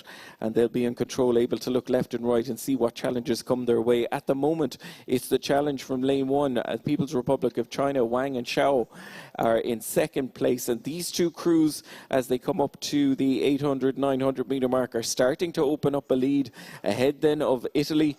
Great Britain and Estonia. So starting to look like it is two crews leading it out, securing those two spots, and the battle is going to be for the fastest times between three. So coming into view now for Tim and Alessandra, it is going to be Poland leading it out ahead of the People's Republic of China in Heat 3 of the men's double sculls. Yeah, Wozniak and Domanski from Poland looking great out in front. It is not much though. It's I think half a boat length at 1,000. Back to the People's Republic of China 2 with Wang and Zhao. And going with them, it's the Italian 2 crew, just half a boat length down on the Chinese athletes. And then on this near side, we see Cartwright and Barris from Great Britain moving along in 4th at the moment is Estonia. And they are, well, a length and a half down on GB. So they have a lot of work to do in this second half of the race. But clear leaders at this stage, Wozniak and Domanski from Poland.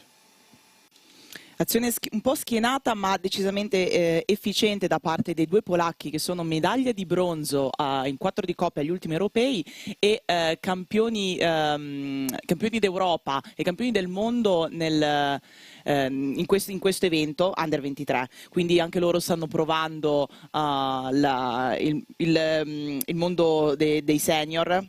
E lo stanno difendendo bene il loro posto, mantenendo testa in questo terzo 500 metri della gara, ma hanno mantenuto testa fin dall'inizio della gara. Seguite poi dalla Cina e un bel recupero dall'Italia che sta piano piano avanzando. Bellissimo recupero dei ragazzi Tedoldi e Prati che stanno combattendo con la Cina e l'hanno appena superata, arrivati a quasi gli ultimi 500 metri dove adesso sarà bello vedere un bel serrate che so che l'Italia può fare.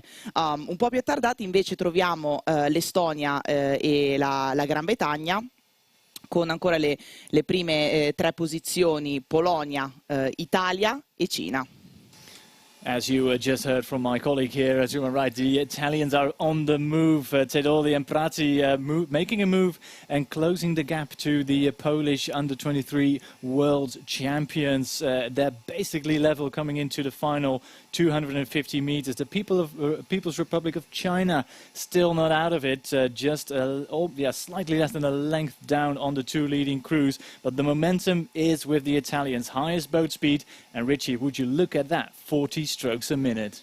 They're powering down towards the finish here, and they're going to get plenty of support in the run-in. They've taken the lead now coming into the last 500, and the man to see them home is our guy Rossano.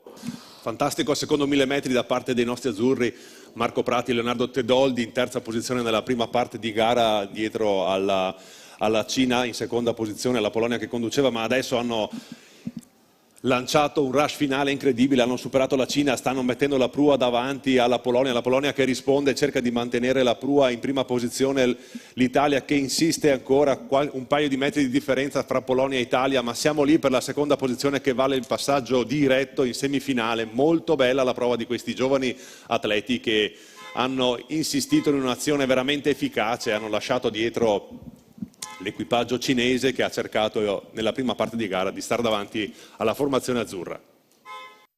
So a really exciting finish there, but the Polish crew who had been our leaders right the way, they turned on another gear just coming in towards the finish. They didn't want to let the Italians take the win there. They put a huge push on towards the finish, and Wozniak and Domanski of Poland take the win and the qualifying spot, but they took with them the impressive row there from the Italians. They're the 1 and 2 was the People's Republic of China back in 3rd place ahead of Great Britain and Estonia in 4th and 5th. So it is Poland and Italy who will join Switzerland, Australia, Italy and Belgium into the next rounds of the men's double sculls.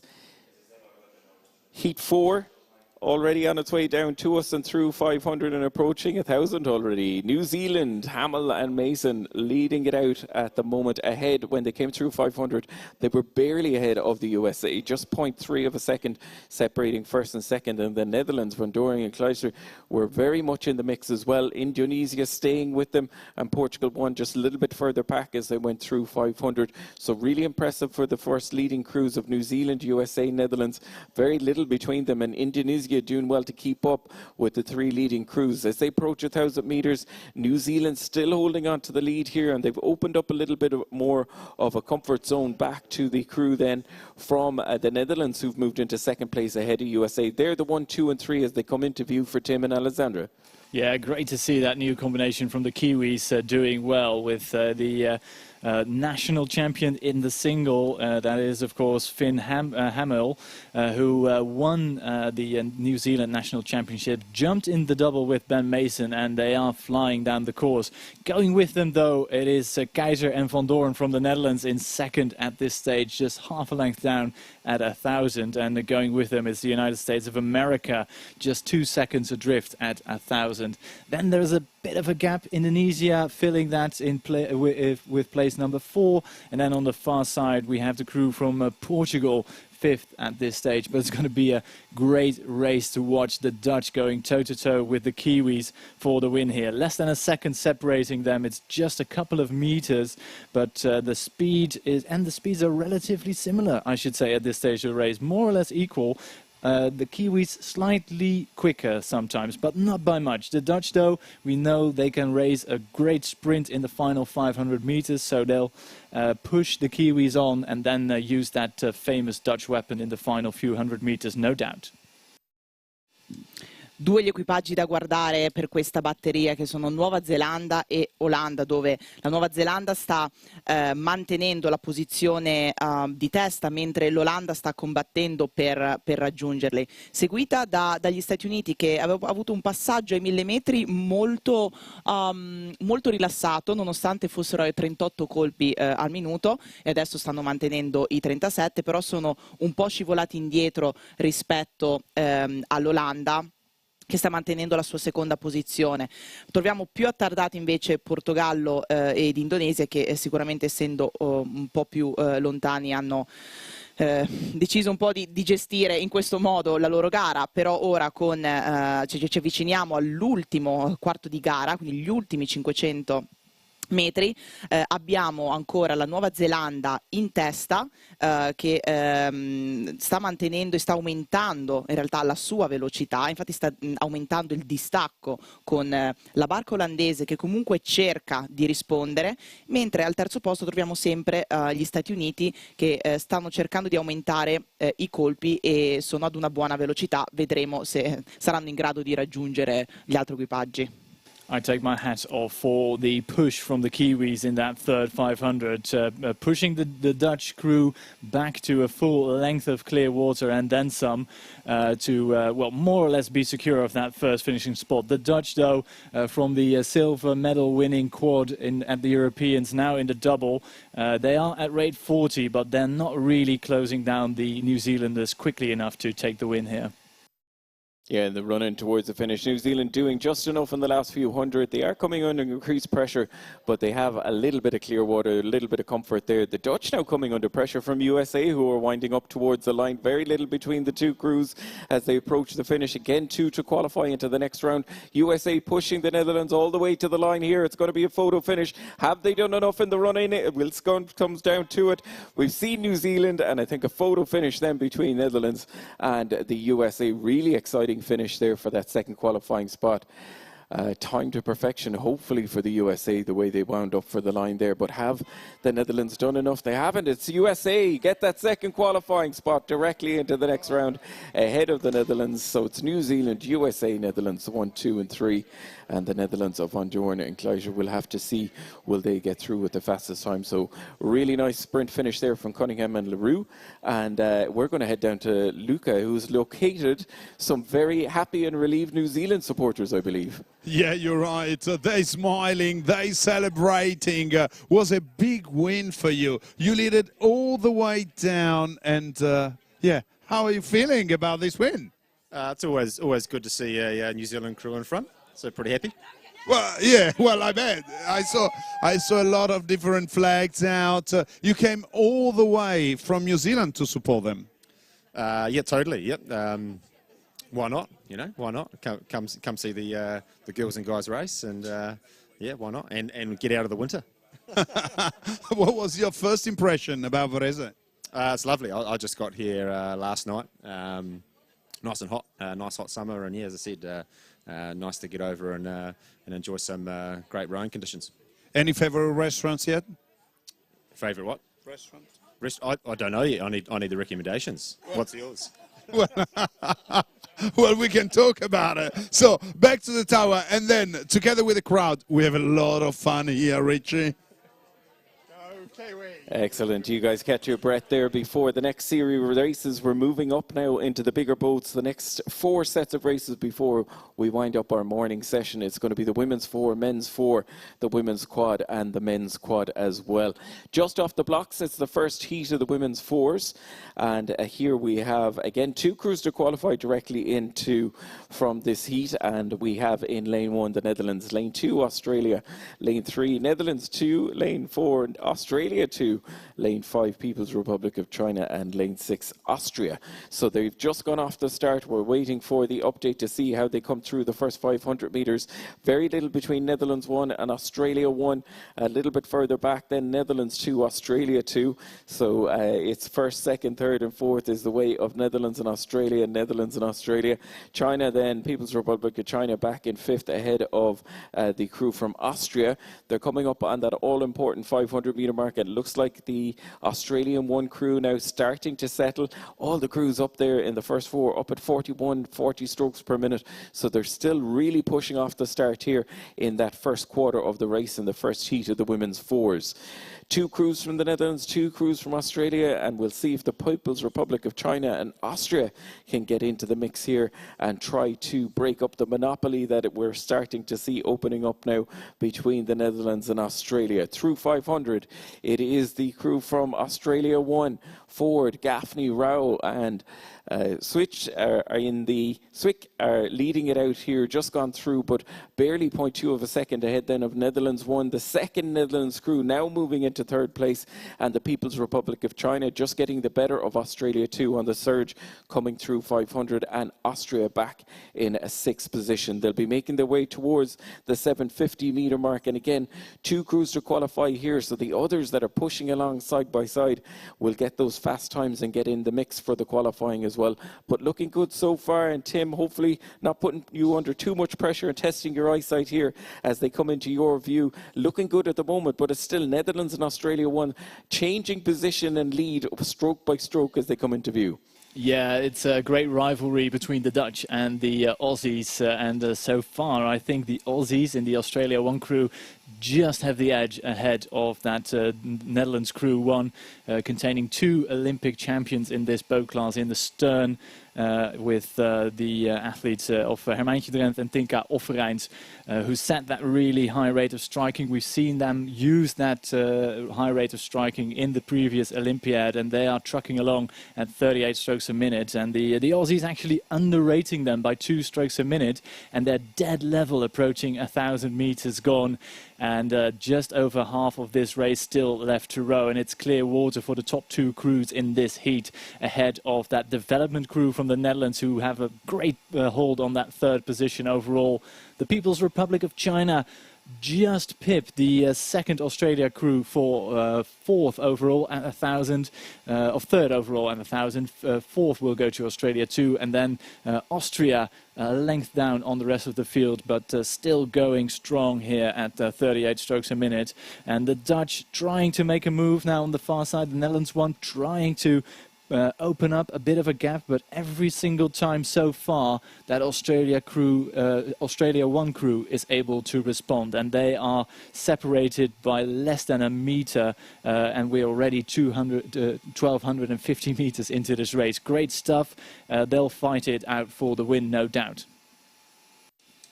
Grande rivalità tra Australia 1 e l'Olanda, che stanno combattendo in acqua 1 in acqua 2 per questa prima posizione, e stanno andando avanti. La posizione di testa salta dall'una all'altra, quindi ogni palata qui fa sicuramente la differenza, e stanno andando anche alla stessa velocità, quindi sarà molto interessante vedere lo sviluppo di questa gara. Al terzo posto troviamo la Cina, che ai 1000 abbiamo potuto sentire io e Tim una chiamata per rafforzare il colpo, rafforzare il passo e cercare di portare la barca a maggiore velocità, seguita poi da Australia mi sono persa, scusate, la Olanda numero 2 che è passata in terza posizione ai 1000. Poi invece un po' più attardato dietro la Cina troviamo Australia 2 e all'ultima posizione troviamo l'Austria, che è abbastanza lontana dalle posizioni di qualifica. Ci stiamo avvicinando agli ultimi 500, abbiamo appena passato gli ultimi 500, il terzo 500, scusate, dove l'Australia sta mantenendo una posizione di testa, però l'Olanda è sempre dietro di loro, pronta a prendere quel primo posto. La Cina sta al terzo posto e il resto a seguire. So the Aussies now stepping it up, and it is the consistency of the Australia 1 crew which has seen them lead the Netherlands 1 crew by about 3/4 of a length with just 200 meters to go. The Dutch have started sprinting and they have a great top speed, Richie, looking down at the numbers here, but is it enough to catch that fast flying crew from Australia?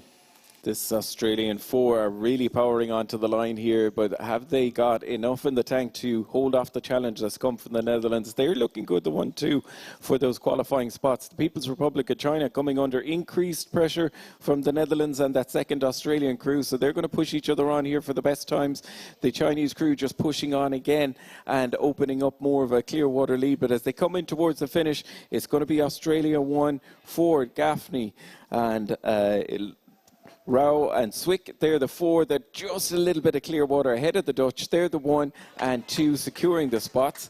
People's Republic of China just coming in to take third now, and again a little bit of clear water to the second Australian crew, and the Dutch crew coming in ahead of Austria to close out our first heat.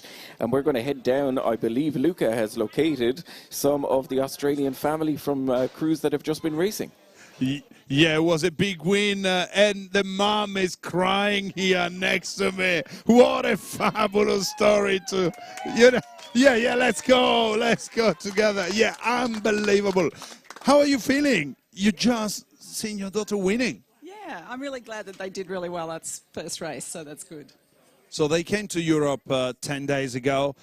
They settled in on this lake, and now she won on this lake. What do you think that means for you? Well, it puts them in a good position. So, yeah, they got the 8 this afternoon, so it's going to be a big day for them. But, yeah, they did well. Yeah. Well, so let's save some voice, guys. Let's save some voice, because we are going to have another round in the 8. So we jump to the 1,000-meter mark, over to team. And then we keep celebrating here. Yeah, you do that, Luca. You keep celebrating as we dive straight back into the action with 2 crews from the United States, New Zealand, Canada, and Great Britain too, racing all out. And yeah, the story of the first 1,000-meter was USA 1 were very quickly out of the blocks. They took the lead and they are holding on to it just now. And that second crew from the United States is just a half a length down on the USA 1 crew, with New Zealand sandwiched in between them. And the Kiwis will take a close look to the crew from Great Britain, the Great Britain 2 crew, who are sort of in that second, third, fourth position. Only Canada not really able to keep up with the hot pace being set here by the Americans. Approaching 1,500 meters, it is the USA 1 ahead of USA 2, and then followed by, at this stage, Great Britain. Fantastico vedere le 2 barche americane combattere una contro l'altro per la prima posizione. Sarà sicuramente anche qui campo di valutazione per i rispettivi allenatori e allenatrici, vedere appunto quale barca può rendere meglio, quale equipaggio può rendere meglio. Mantenendo appunto la prima e la seconda posizione, con però una differenza di colpi notevole, perché gli Stati Uniti 1, che sono appunto in testa, stanno mantenendo 39 colpi al minuto, mentre gli Stati Uniti 2, nonostante stiano andando alla stessa velocità, hanno 3 colpi in meno. Infatti stanno andando a 36 colpi al minuto, seguiti poi dalla Gran Bretagna, dalla Nuova Zelanda e un po' più distaccato il Canada. Quindi Nuova Zelanda e Gran Bretagna stanno combattendo per il terzo posto e per avere il miglior tempo possibile, mentre tranquille davanti a tutte ci sono le 2 barche degli Stati Uniti. Not much chopping and changing at the front of the race there, Richie. It's still USA 1 leading by about half a length, 3/4 of a length perhaps, coming into the final 200 metres ahead of New Zealand. So it's looking good for USA 1 and 2 at the moment. These crews doubling up as well and racing in the 8 over the weekend. So it looks good. If they're dominating this race here, it bodes well for their race in the 8 that comes up. GB back in 3rd place at the moment ahead of New Zealand and Canada. So the 2 qualifying spots along with Australia and Netherlands from the previous heat looking good so far from USA 1 and 2 and GB in the mix as they wind up towards the finish. La formazione degli Stati Uniti, numero 1 con la capovoga Kate Nitton, già finalista alle Olimpiadi di Parigi, che mantiene l'andatura cercando di tenere dietro proprio la seconda formazione degli Stati Uniti, e questa è l'esito di questa seconda batteria del 4 senza, che quindi vede le 2 barche americane transitare nella prima e seconda posizione, quelle che garantiscono l'accesso diretto alla finale. Poi chiaramente sarà interessante vedere i tempi per capire se Gran Bretagna 2, terza sul traguardo in questa batteria, avrà il crono per passare anche ella in finale. So great racing there. The 1-2 for USA, the first time we've seen that in the regatta so far. They advance on to the final, or onto the next round, finals with Australia and the Netherlands. And the times going into the mix, we'll see who the overall winners are going to be into the next races. And as we catch our breath after that one, we're already into the men's 4s race. The first heat between Australia 1, Netherlands 2, New Zealand, Hong Kong, China, and the United States of America has gone off of the start. And again, with these 4s races, there is 2 to qualify directly out of the race here. A lot of experience over the last few seasons, a lot of very familiar names in the racing here. Opening up a bit of a lead, it's Australia. No surprises, they come through the first few 100 metres, rating 39 strokes per minute, and they're the fastest boat out there at the moment, but being matched a little bit now by Netherlands 2. They're the 1 and 2, it looks like, at the moment, and the crews just in 3rd place, USA. They're the 1, 2 and 3. New Zealand still within striking distance in 4th place, and a little bit off the pace at the moment. It looks like the crew from Hong Kong, China. So 5 crews coming through the first 500 metres, and it is Australia just by 0.4 of a second, so that's barely a third of a length between Australia and the Netherlands in 1st and 2nd place. USA in 3rd, just about holding off the challenge of New Zealand in this first heat of the men's 4s race. Hong Kong, China, a little bit off the pace now, back 6 seconds behind, and it looks like they'll have a lot of work to do to try stay in the mix. But these 4 leading crews, no doubt about them, Australia 1, Netherlands 2, USA and New Zealand, all with overlap of each other coming through the first 750 metre mark, and they'll come under a lot of pressure now as they settle into the race pace. New Zealand still up at 39 strokes, 40 strokes per minute, starting to settle down a little bit now. Australia is still leading it out at a sensible 37, finding their stride, but they're taking the Netherlands crew right beside them with them. They're the 1 and 2 at the moment, and USA still holding on to 3rd ahead of New Zealand. They're just coming into view of Tim and Alexandra, and I'm sure, Tim, you'll be looking for the Netherlands crew to put a push on here and put a bit of pressure on for Australia, but it's impressive from Australia so far, leading from the very first stroke. Yeah, they're so well put together, that Australian 4 with Alexander Hill in the stroke seat. I think he's been in that seat for ages. I mean, first seeing him in that seat in Rio, and of course plenty of success in the meantime. They are leading the Netherlands by about a 1/4 of a length at 1,000, and that's a great race from the Dutch, which is a combination of, well, not the youngest and most inexperienced athletes, but they are big, strong, powerful guys.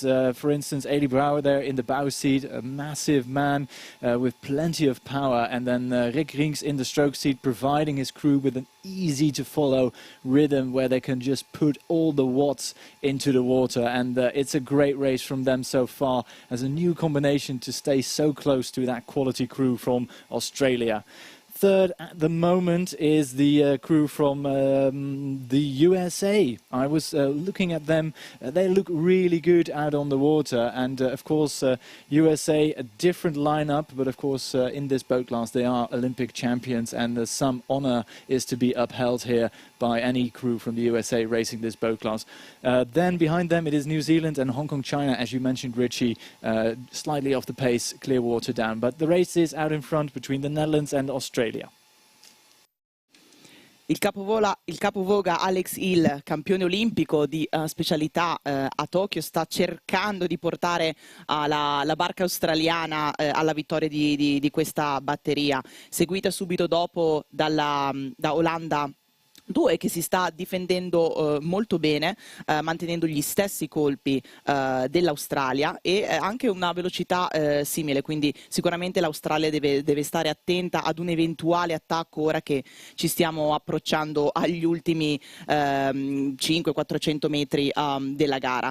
Seguiti poi dagli Stati Uniti che sono a 4 secondi dall'Australia, quindi non possono decisamente mollare anche loro, e un po' più attardati troviamo la Nuova Zelanda e Cina, Hong Kong. Coming into the final couple of hundred meters there, Richie, as we sort of expected, Australia won, putting more distance in the rest of the field. The Dutch not really able to match them for speed, but they're still in second position, but they need to keep an eye out for that rapid crew from the United States in lane number 5. Yeah, the USA crew are poised to make a charge for the finish here and get that second qualifying spot. So it's going to be a race for second here because Australia are in full control. They've opened up enough of a lead of clear water that they can glance over to their right and see if there is anyone that's going to come within striking distance of them. But the Netherlands crew in second at the moment. The USA might have run out of water and might not be able to get back into the mix here ahead of the crew then from New Zealand and Hong Kong, China. Looking good, we have to say, for Australia and Netherlands. They're the 1 and 2.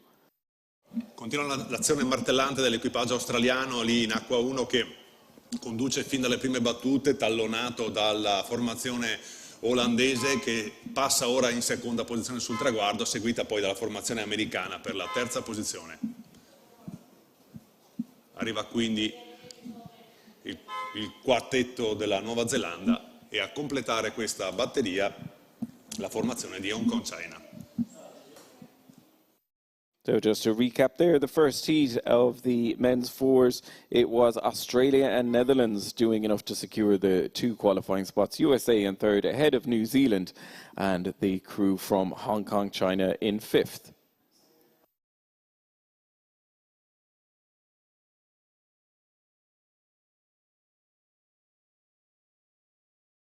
Straight back to the action with the second heat of the men's fours, which has gone through the 500-metre mark. A 4-boat race here between Great Britain, Italy, People's Republic of China and Japan. And coming through 500, it is the GB crew, Wincombe, Graham, Vogel and Bozeman Jones leading it out here and opening up a good bit of water through 500 ahead of the Italian crew in second place.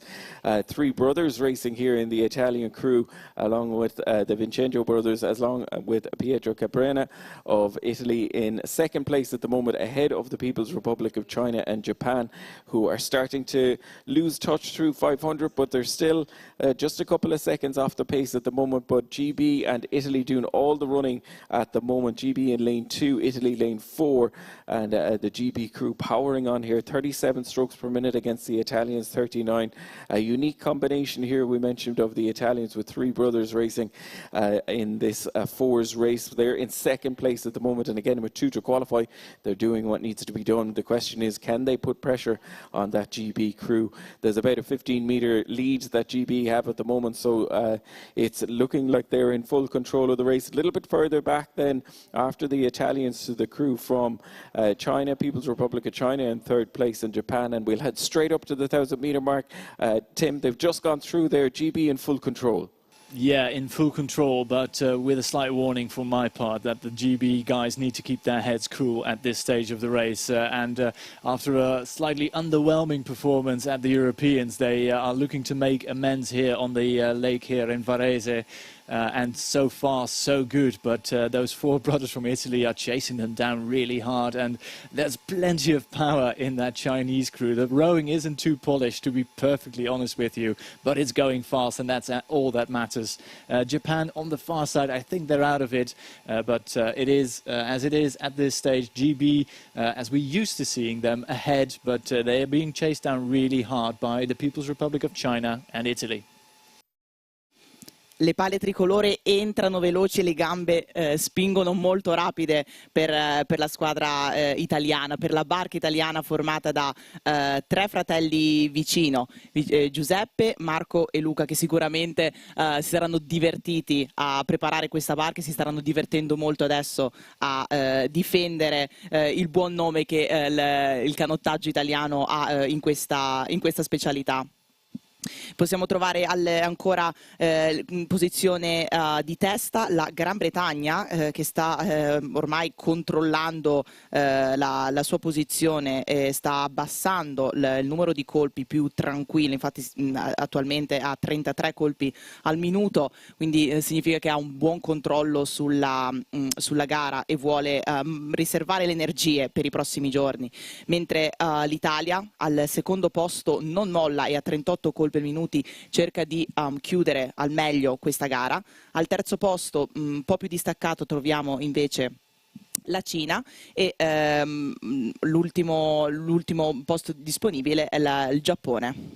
GB dropping the rate down to 33 strokes a minute right after they passed 1,500 meters gone. So that's a bit of a dangerous move, I'd say. 32 strokes a minute with 2 crews chasing them down. There's a decent margin, so no need to panic just yet. But those 2 crews will be going for them, and they will sort of push the crew from Great Britain on. And then it's so important that they keep their cohesion strong in that final few hundred meters whilst racing at 31 strokes a minute. But it's looking good for GB still. China, though, giving chase and actually pushing up next to the Italians. Yeah, no doubt about the leaders here. GB leading it out. It's a race for second place. Can the Italians, with 3 brothers in one boat, hold off the challenger of the People's Republic of China? Stiamo assistendo a una gara in 2 vesti, l'equipaggio inglese che si permette di controllare il grande margine che ha costruito durante il percorso e quindi taglia il traguardo a poco più di 30 colpi, mentre dietro la formazione azzurra, composta da 3 fratelli vicino e Leonardo Pietro Capina, deve salire oltre i 40 colpi al minuto per impedire alla Cina di sopravanzarli e conquistare la seconda piazza. Quindi Gran Bretagna taglia in prima posizione il traguardo, poi l'equipaggio azzurro per la seconda posizione, quella che garantisce il passaggio in semifinale.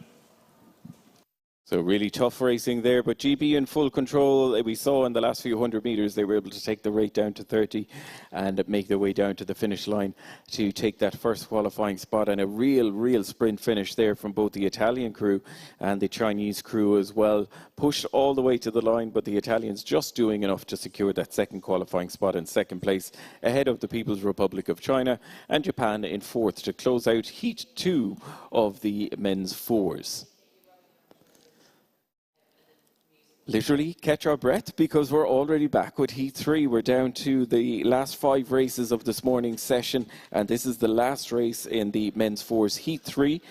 They've coming up and gone through the 500-meter mark, and you have a 4-boat race here between Italy, Czechia, Netherlands and Germany. Coming through 500 meters, it was the Dutch crew, the Netherlands, leading out just by about half a length ahead of Germany in second place. Czechia very much with an overlap on Germany in third, as indeed did the Italian crew. So very little between all 4 crews coming through the 500-meter mark, and again 2 to qualify directly here.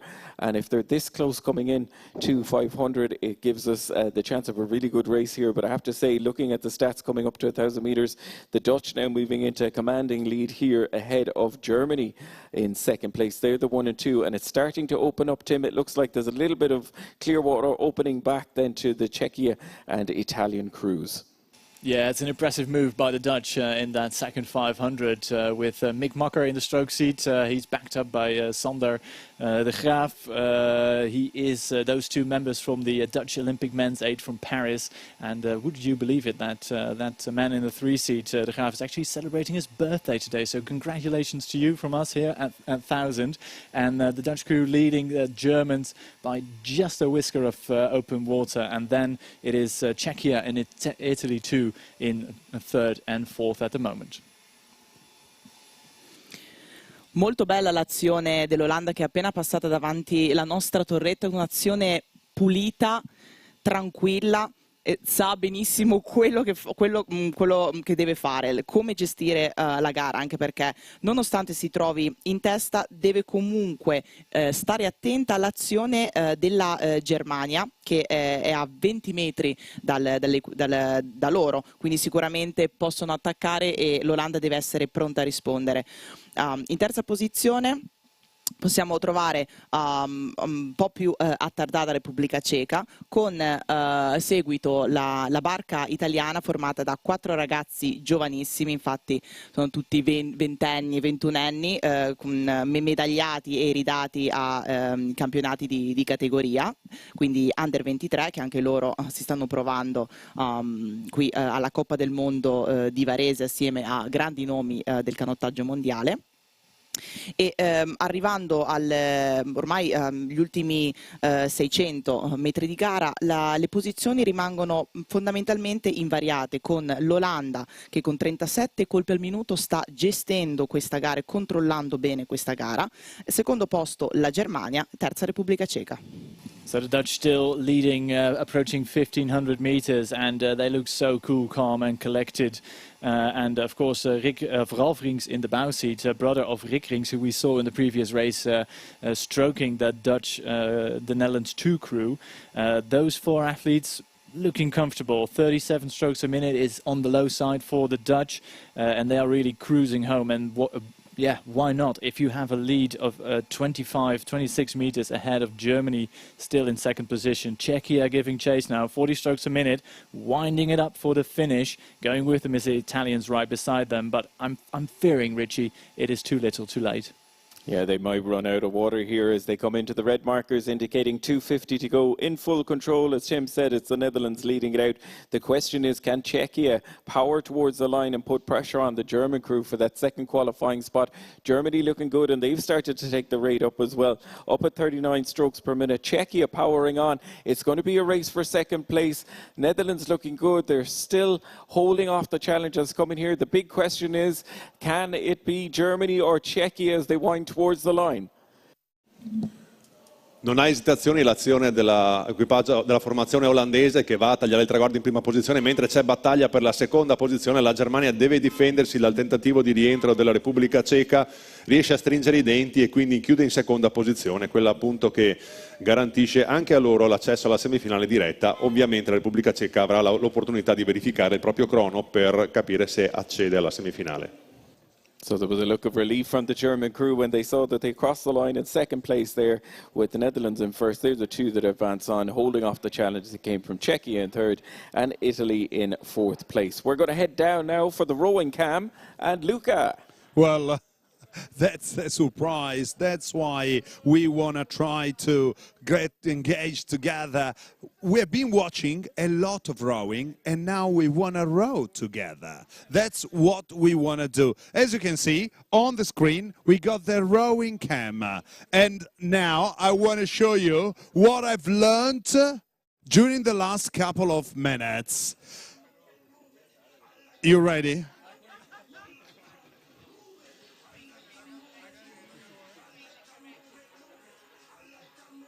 I don't know if it's really good or not, but let me see what you can do.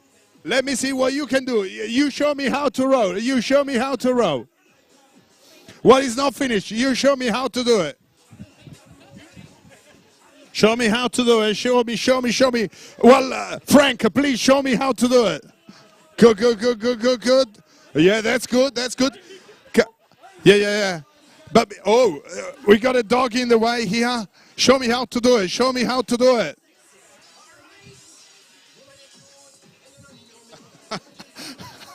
Okay, great. Back to the tower now.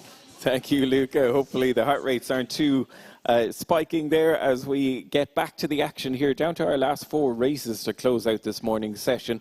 And next up, it's going to be the 2 heats of the women's quad races. Going through 500 meters, we have 4 boats racing here: Germany, China, Italy 1 and Italy 2. When they went through the 500 meter mark, it was the German crew who had opened up a good bit of a lead, a little bit of clear water back to Italy 2 in second place, Italy 1 in third. Just a small amount, maybe half a canvas, separating the two Italian crews in second and third at the moment, and a little bit further back to the crew from the People's Republic of China. A little bit off the pace going through the 500-metre mark, so they've a lot to do if they want to get back into contention here and get in the mix. Tim, they've already come into view for you at the 1,000 metres. Germany looking good here. The question is, can the Italians push each other on to eat into the lead that the Germans have made? Whoa, that's going to be a big ask because there's so much quality in that German crew with Lisa Gutfleiss in the stroke seat, Pia Greiten, Holland Baker, of Ladies Trophy winner at the Holland Baker in 2021, if my memory serves. And of course, backed up by Hundeling and Wieberens in the two-seat and the bow seat. That is really the quality crew, and the two crews from Italy racing all out here on home water. Fantastic sight. And they've put a quite healthy margin into the quad from the People's Republic of China, who are trailing a couple of lengths of clear water down. So I'd reckon Germany for the win here, and it's going to be a great race to watch those two Italian crews. Ci aspettavamo una bella gara, una veloce gara dalle vice campionesse d'Europa nella specialità. Infatti la Germania sta a 36 colpi controllando, ormai arrivati agli ultimi 600 metri di gara, al controllo completo sugli altri tre equipaggi che sono un po' più attardati.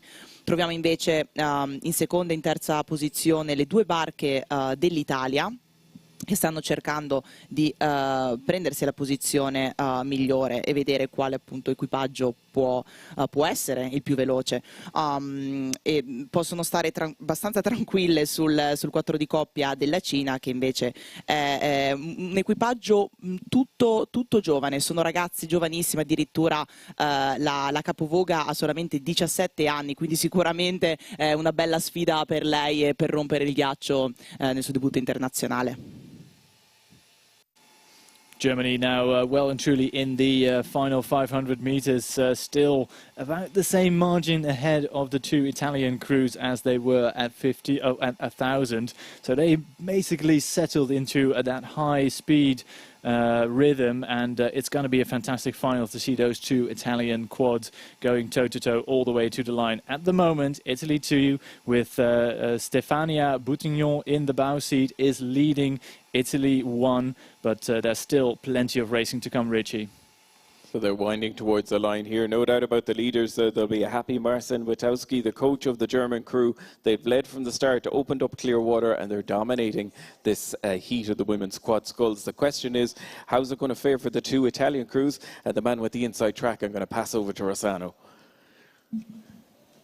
Germania che conduce fino dalle prime battute, quindi prima piazza ad appannaggio dell'equipaggio tedesco, ma bella lotta tra le due formazioni azzurre, con Italia 1 Italia 2 che sta sopravanzando le colleghe dell'altra imbarcazione, cerca di recuperare, di rosicchiare qualche metro sull'equipaggio tedesco. Un gran bel finale per Stefania Boutignon, Giulio Refice, Alice Gnatta e Aurora Spirito, che vanno a garantirsi l'accesso alla finale per questa specialità del 4 di coppia femminile. Molto bene anche la prova delle giovanissime di Italia 1 con Gattiglia Pedrola, Ravini e Sali, che chiudono non troppo distaccate dalle colleghe. So just a recap, there was the German crew crossing the line first in the first heat of the women's quad sculls, taking their qualifying spot. Italy 2 in second place, beating their compatriots. Italy 1 into third, and the People's Republic of China just coming in to close out the first heat. So it is Germany and Italy 2 advancing on to the final. Two more spots available now in Heat 2. And a three-boat race here between the Netherlands, China 2 and Czechia. And they've gone through just the first 500 metres in the second heat of the women's quad sculls. And it's Czechia leading it out ahead of the People's Republic of China. They're the 1 and 2 at the moment, and the crew from the Netherlands. We'll check in with Tim to see if this is another development crew, but I stand corrected, it's the Netherlands. We're just getting the system to update. It's actually the Netherlands leading it out through the 500 ahead of Czechia in second and the People's Republic of China in third place. So Germany and Italy await whoever will qualify here directly. And the question is, will it be Netherlands and Czechia through 500? The Netherlands opening up clear water now ahead of the crew from Czechia, and it's the People's Republic of China crew well off the pace, coming through 500 back in third place at the moment. But Tim, hopefully they're coming into into view for you there, and you'll be able to see a familiar sight from this morning's racing. It's a Dutch crew leading it out. Yeah, and I'd love that familiar sight here at 1,000, but still plenty of racing to come. And just to come back on your previous question there, Richie, this is a new look women's quad, but of course Tessa Dullemans, who also stroked the women's quad in Paris, gets back into this crew with Lisa Bruinings, Margot Leeuwenburg and Willemijn Mulder. And the athletes in the bow are relatively new to the Dutch senior squad. And it's going to be a race to get as much experience as they can as this new combination. Having not raced in this lineup at the Europeans, they want to get as much racing and experience under their belts for the next rounds of racing. Going with them, though, Czechia also quite impressive at this stage of the race. They are holding the Dutch honest, as we say in the Netherlands, by about, 3/4 of a length, perhaps even a length down now at the moment. Those two crews probably safe for a spot to the A final, with the People's Republic of China too, with a relatively inexperienced crew, clear water down. But the Dutch look great out in front, and that is, of course, something I like to see. Gesto deciso ma elegante da parte della squadra olandese, qui capovoga campionessa europea del doppio e vice campionessa olimpica di specialità, quindi è, come la definisco io, del mestiere, ed è supportata dalle sue compagne di barca che sono comunque medaglie di bronzo agli ultimi europei, quindi sarà interessante vedere se questo cambio di equipaggio, insomma, con la capovoga può portare a un colore diverso della medaglia, quindi sarà interessante vedere come si svolgeranno le gare successive. Bella comunque risposta da parte della Repubblica Ceca, che al passaggio in 1500 metri sono poco distante dal 4 di coppia olandese. Un po' più attardato invece il 4 di coppia della Cina, comunque secondo equipaggio cinese, che sono anche loro al primo debutto internazionale, quindi ottimo banco di prova. And with the Dutch crew coming into the final 250 meters, just a quick reminder that this is this composite crew of Bruinings and Leeuwenburg, representing the KSV Njord Student Rowing Club from Leiden, and Willemijn Mulder and Tessa Dullemans, the DSRV Laga. So it's a combination of the oudste and the stoutste, as we say in the Netherlands, and they're doing absolutely splendid, taking up to 38 strokes a minute. Not content with the lead they have, they're trying to put some more distance in the crew from Czechia and the People's Republic of China there, Richie. So in full control here, the Dutch crew powering towards the line. We thought Czechia might give them more of a showing, but Czechia able to take the foot off the gas a little bit because they have that second qualifying spot. So those two looking good ahead of the People's Republic of China. Non ci saranno certo sorprese in questa seconda batteria del 4 di coppia femminile, dove l'equipaggio olandese ha preso la testa sin da subito, ha provato la Repubblica Ceca a rendere difficile questo progetto da parte delle Orange, ma dopo i 1000 metri non c'è stata storia, quindi si sono distribuite le posizioni. Olanda che taglia il traguardo in prima posizione, seguita adesso dalla Repubblica Ceca, più attardata la formazione cinese.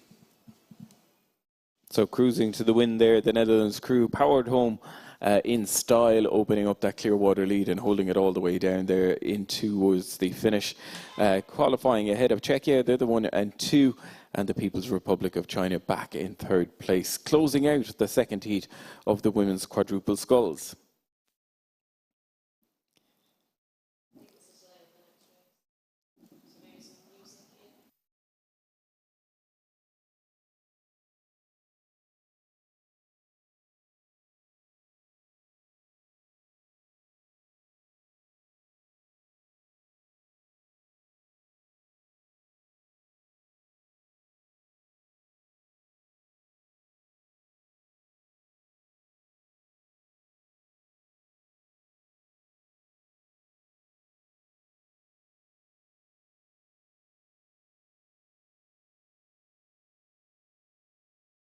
Straight back to the action. To close out this morning's session, we have the 2 heats of the men's quadruple sculls that are coming into view. And in the first heat, we have China, Austria, Germany, Great Britain, Italy and Poland. And I believe they're already coming towards the 1,000 metre mark. And we're going to head straight up to Tim to get an update and see how Heat 1 is going.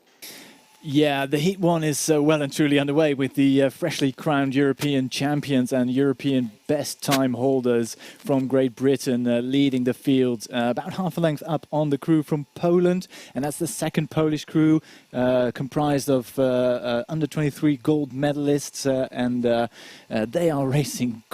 It's a phenomenal race from the young Poles in lane number 6. Going with them, though, it's Italy too. Again, quite a young crew from Italy. And keep a close eye on the crew on the far side, because the People's Republic of China don't look too shabby at all, and they are absolutely storming out. Great Britain, of course, wanting this win as European champions. They expect to win here, but they've been pushed hard so far by Poland and the crews from Germany and Italy. Belli vedere questi 4 di coppia veloci sull'acqua. Ormai le ultime 2 gare della giornata sono sempre più veloci, il 4 di coppia maschile, dove aumentano i colpi, aumenta la velocità e diminuisce il tempo della gara. È da tenere sott'occhio sicuramente l'equipaggio polacco, giovanissimi, sono tutti classe 2004 e 2003, sono campioni d'Europa e del mondo di categoria, quindi sicuramente possono scontrarsi con grandi nomi del canottaggio internazionale anche loro e possono difendere il loro titolo. Possiamo trovare invece anche a combattere per posizione la Gran Bretagna, ovvero campioni d'Europa, quindi interessante vedere la loro gara. Italia 2 composta da Rocchi, Riccelli, Marvucic e Pazzagli, e a completare Austria e Cina. They're well past 1,500 meters gone, almost out of view from our commentary position, and coming into yours, Richie. Still Great Britain leading, I reckon, but second place still up for grabs as they enter the Red Buoy area. 2:50 to go.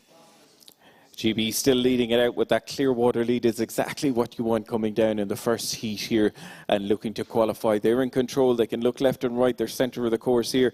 The challenge is coming from Poland in second place and the People's Republic of China out on the far side, who've taken the rate up now to 41 strokes per minute. They're starting to punch together with Italy and Germany coming into the mix as well. But I have to say, right in front of us here, it does look like it's GB and Poland leading for those 2 spots. Italy coming on the charge.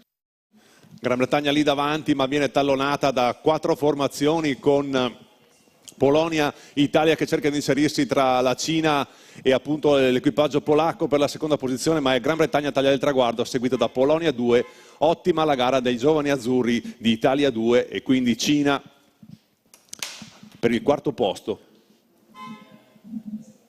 So really exciting finish there coming in towards the line. GB had enough work done holding on to that lead there to take the first qualifying spot, and it was Poland holding on to second and qualifying directly, just holding off the challenge of Italy in third place. It's taken a lot out of those rowers. You can see out on screen here, we can see people straight away putting their feet into the water, trying to get some coolness on in these hot racing conditions in midday here in Lake Varese. So GB and Poland were the 1 and 2. Italy in third place. People's Republic of China were almost in the mix there as well in the sprint towards the finish in 4th, ahead of Germany in 5th and Austria in 6th to close out the first heat of the men's quadruple sculls.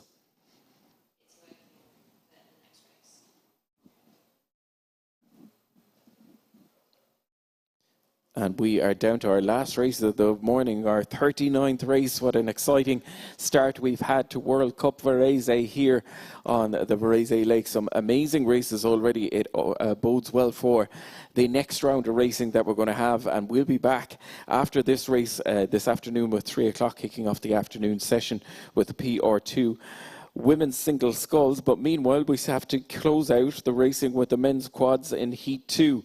And they've already gone through the 500 metre mark. We have Portugal, Netherlands, Italy, Australia and Poland racing here and coming through the 500 metre mark. It was the Polish crew leading ahead of Italy. They were the 1 and 2 with very little between them, barely half a canvas. They were the 1 and 2. Australia in 3rd place, Netherlands in 4th and Portugal back in 5th place. But again, overlap between all the crews when they were coming off of the start in first few hundred metres. It's opening out a little bit now, and it is still the Polish crew which will be nearest the enclosure, leading ahead of the crew from Italy in 2nd place. They're the 1 and 2. A little bit further back then to the Netherlands in 3rd place ahead of Australia, and the crew from Portugal back in 5th place. So they're starting to spread out, settling into their race pace. It's only the Portuguese crew up at 39.40 strokes per minute. Everyone else at 37.38. Striding in now to the 1,000 metres. And Tim, we're going to head straight up to you. It looks like Poland holding on to the lead ahead of Italy, the 1 and 2.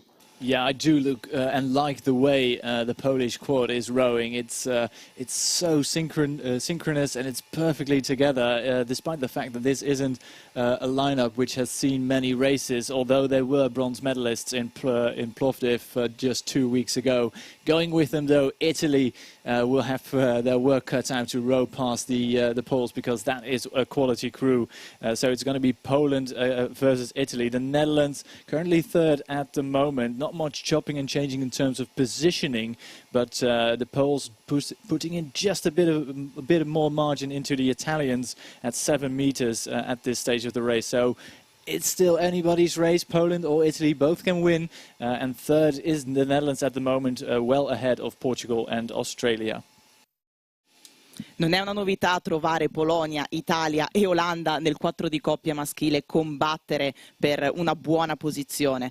Abbiamo ancora a comandare questa batteria la Polonia, che è composta da 2 medagliati di bronzo nel 4 di coppia all'ultimo europeo, e invece 2 campioni d'Europa nel doppio, quindi sicuramente esperti della coppia.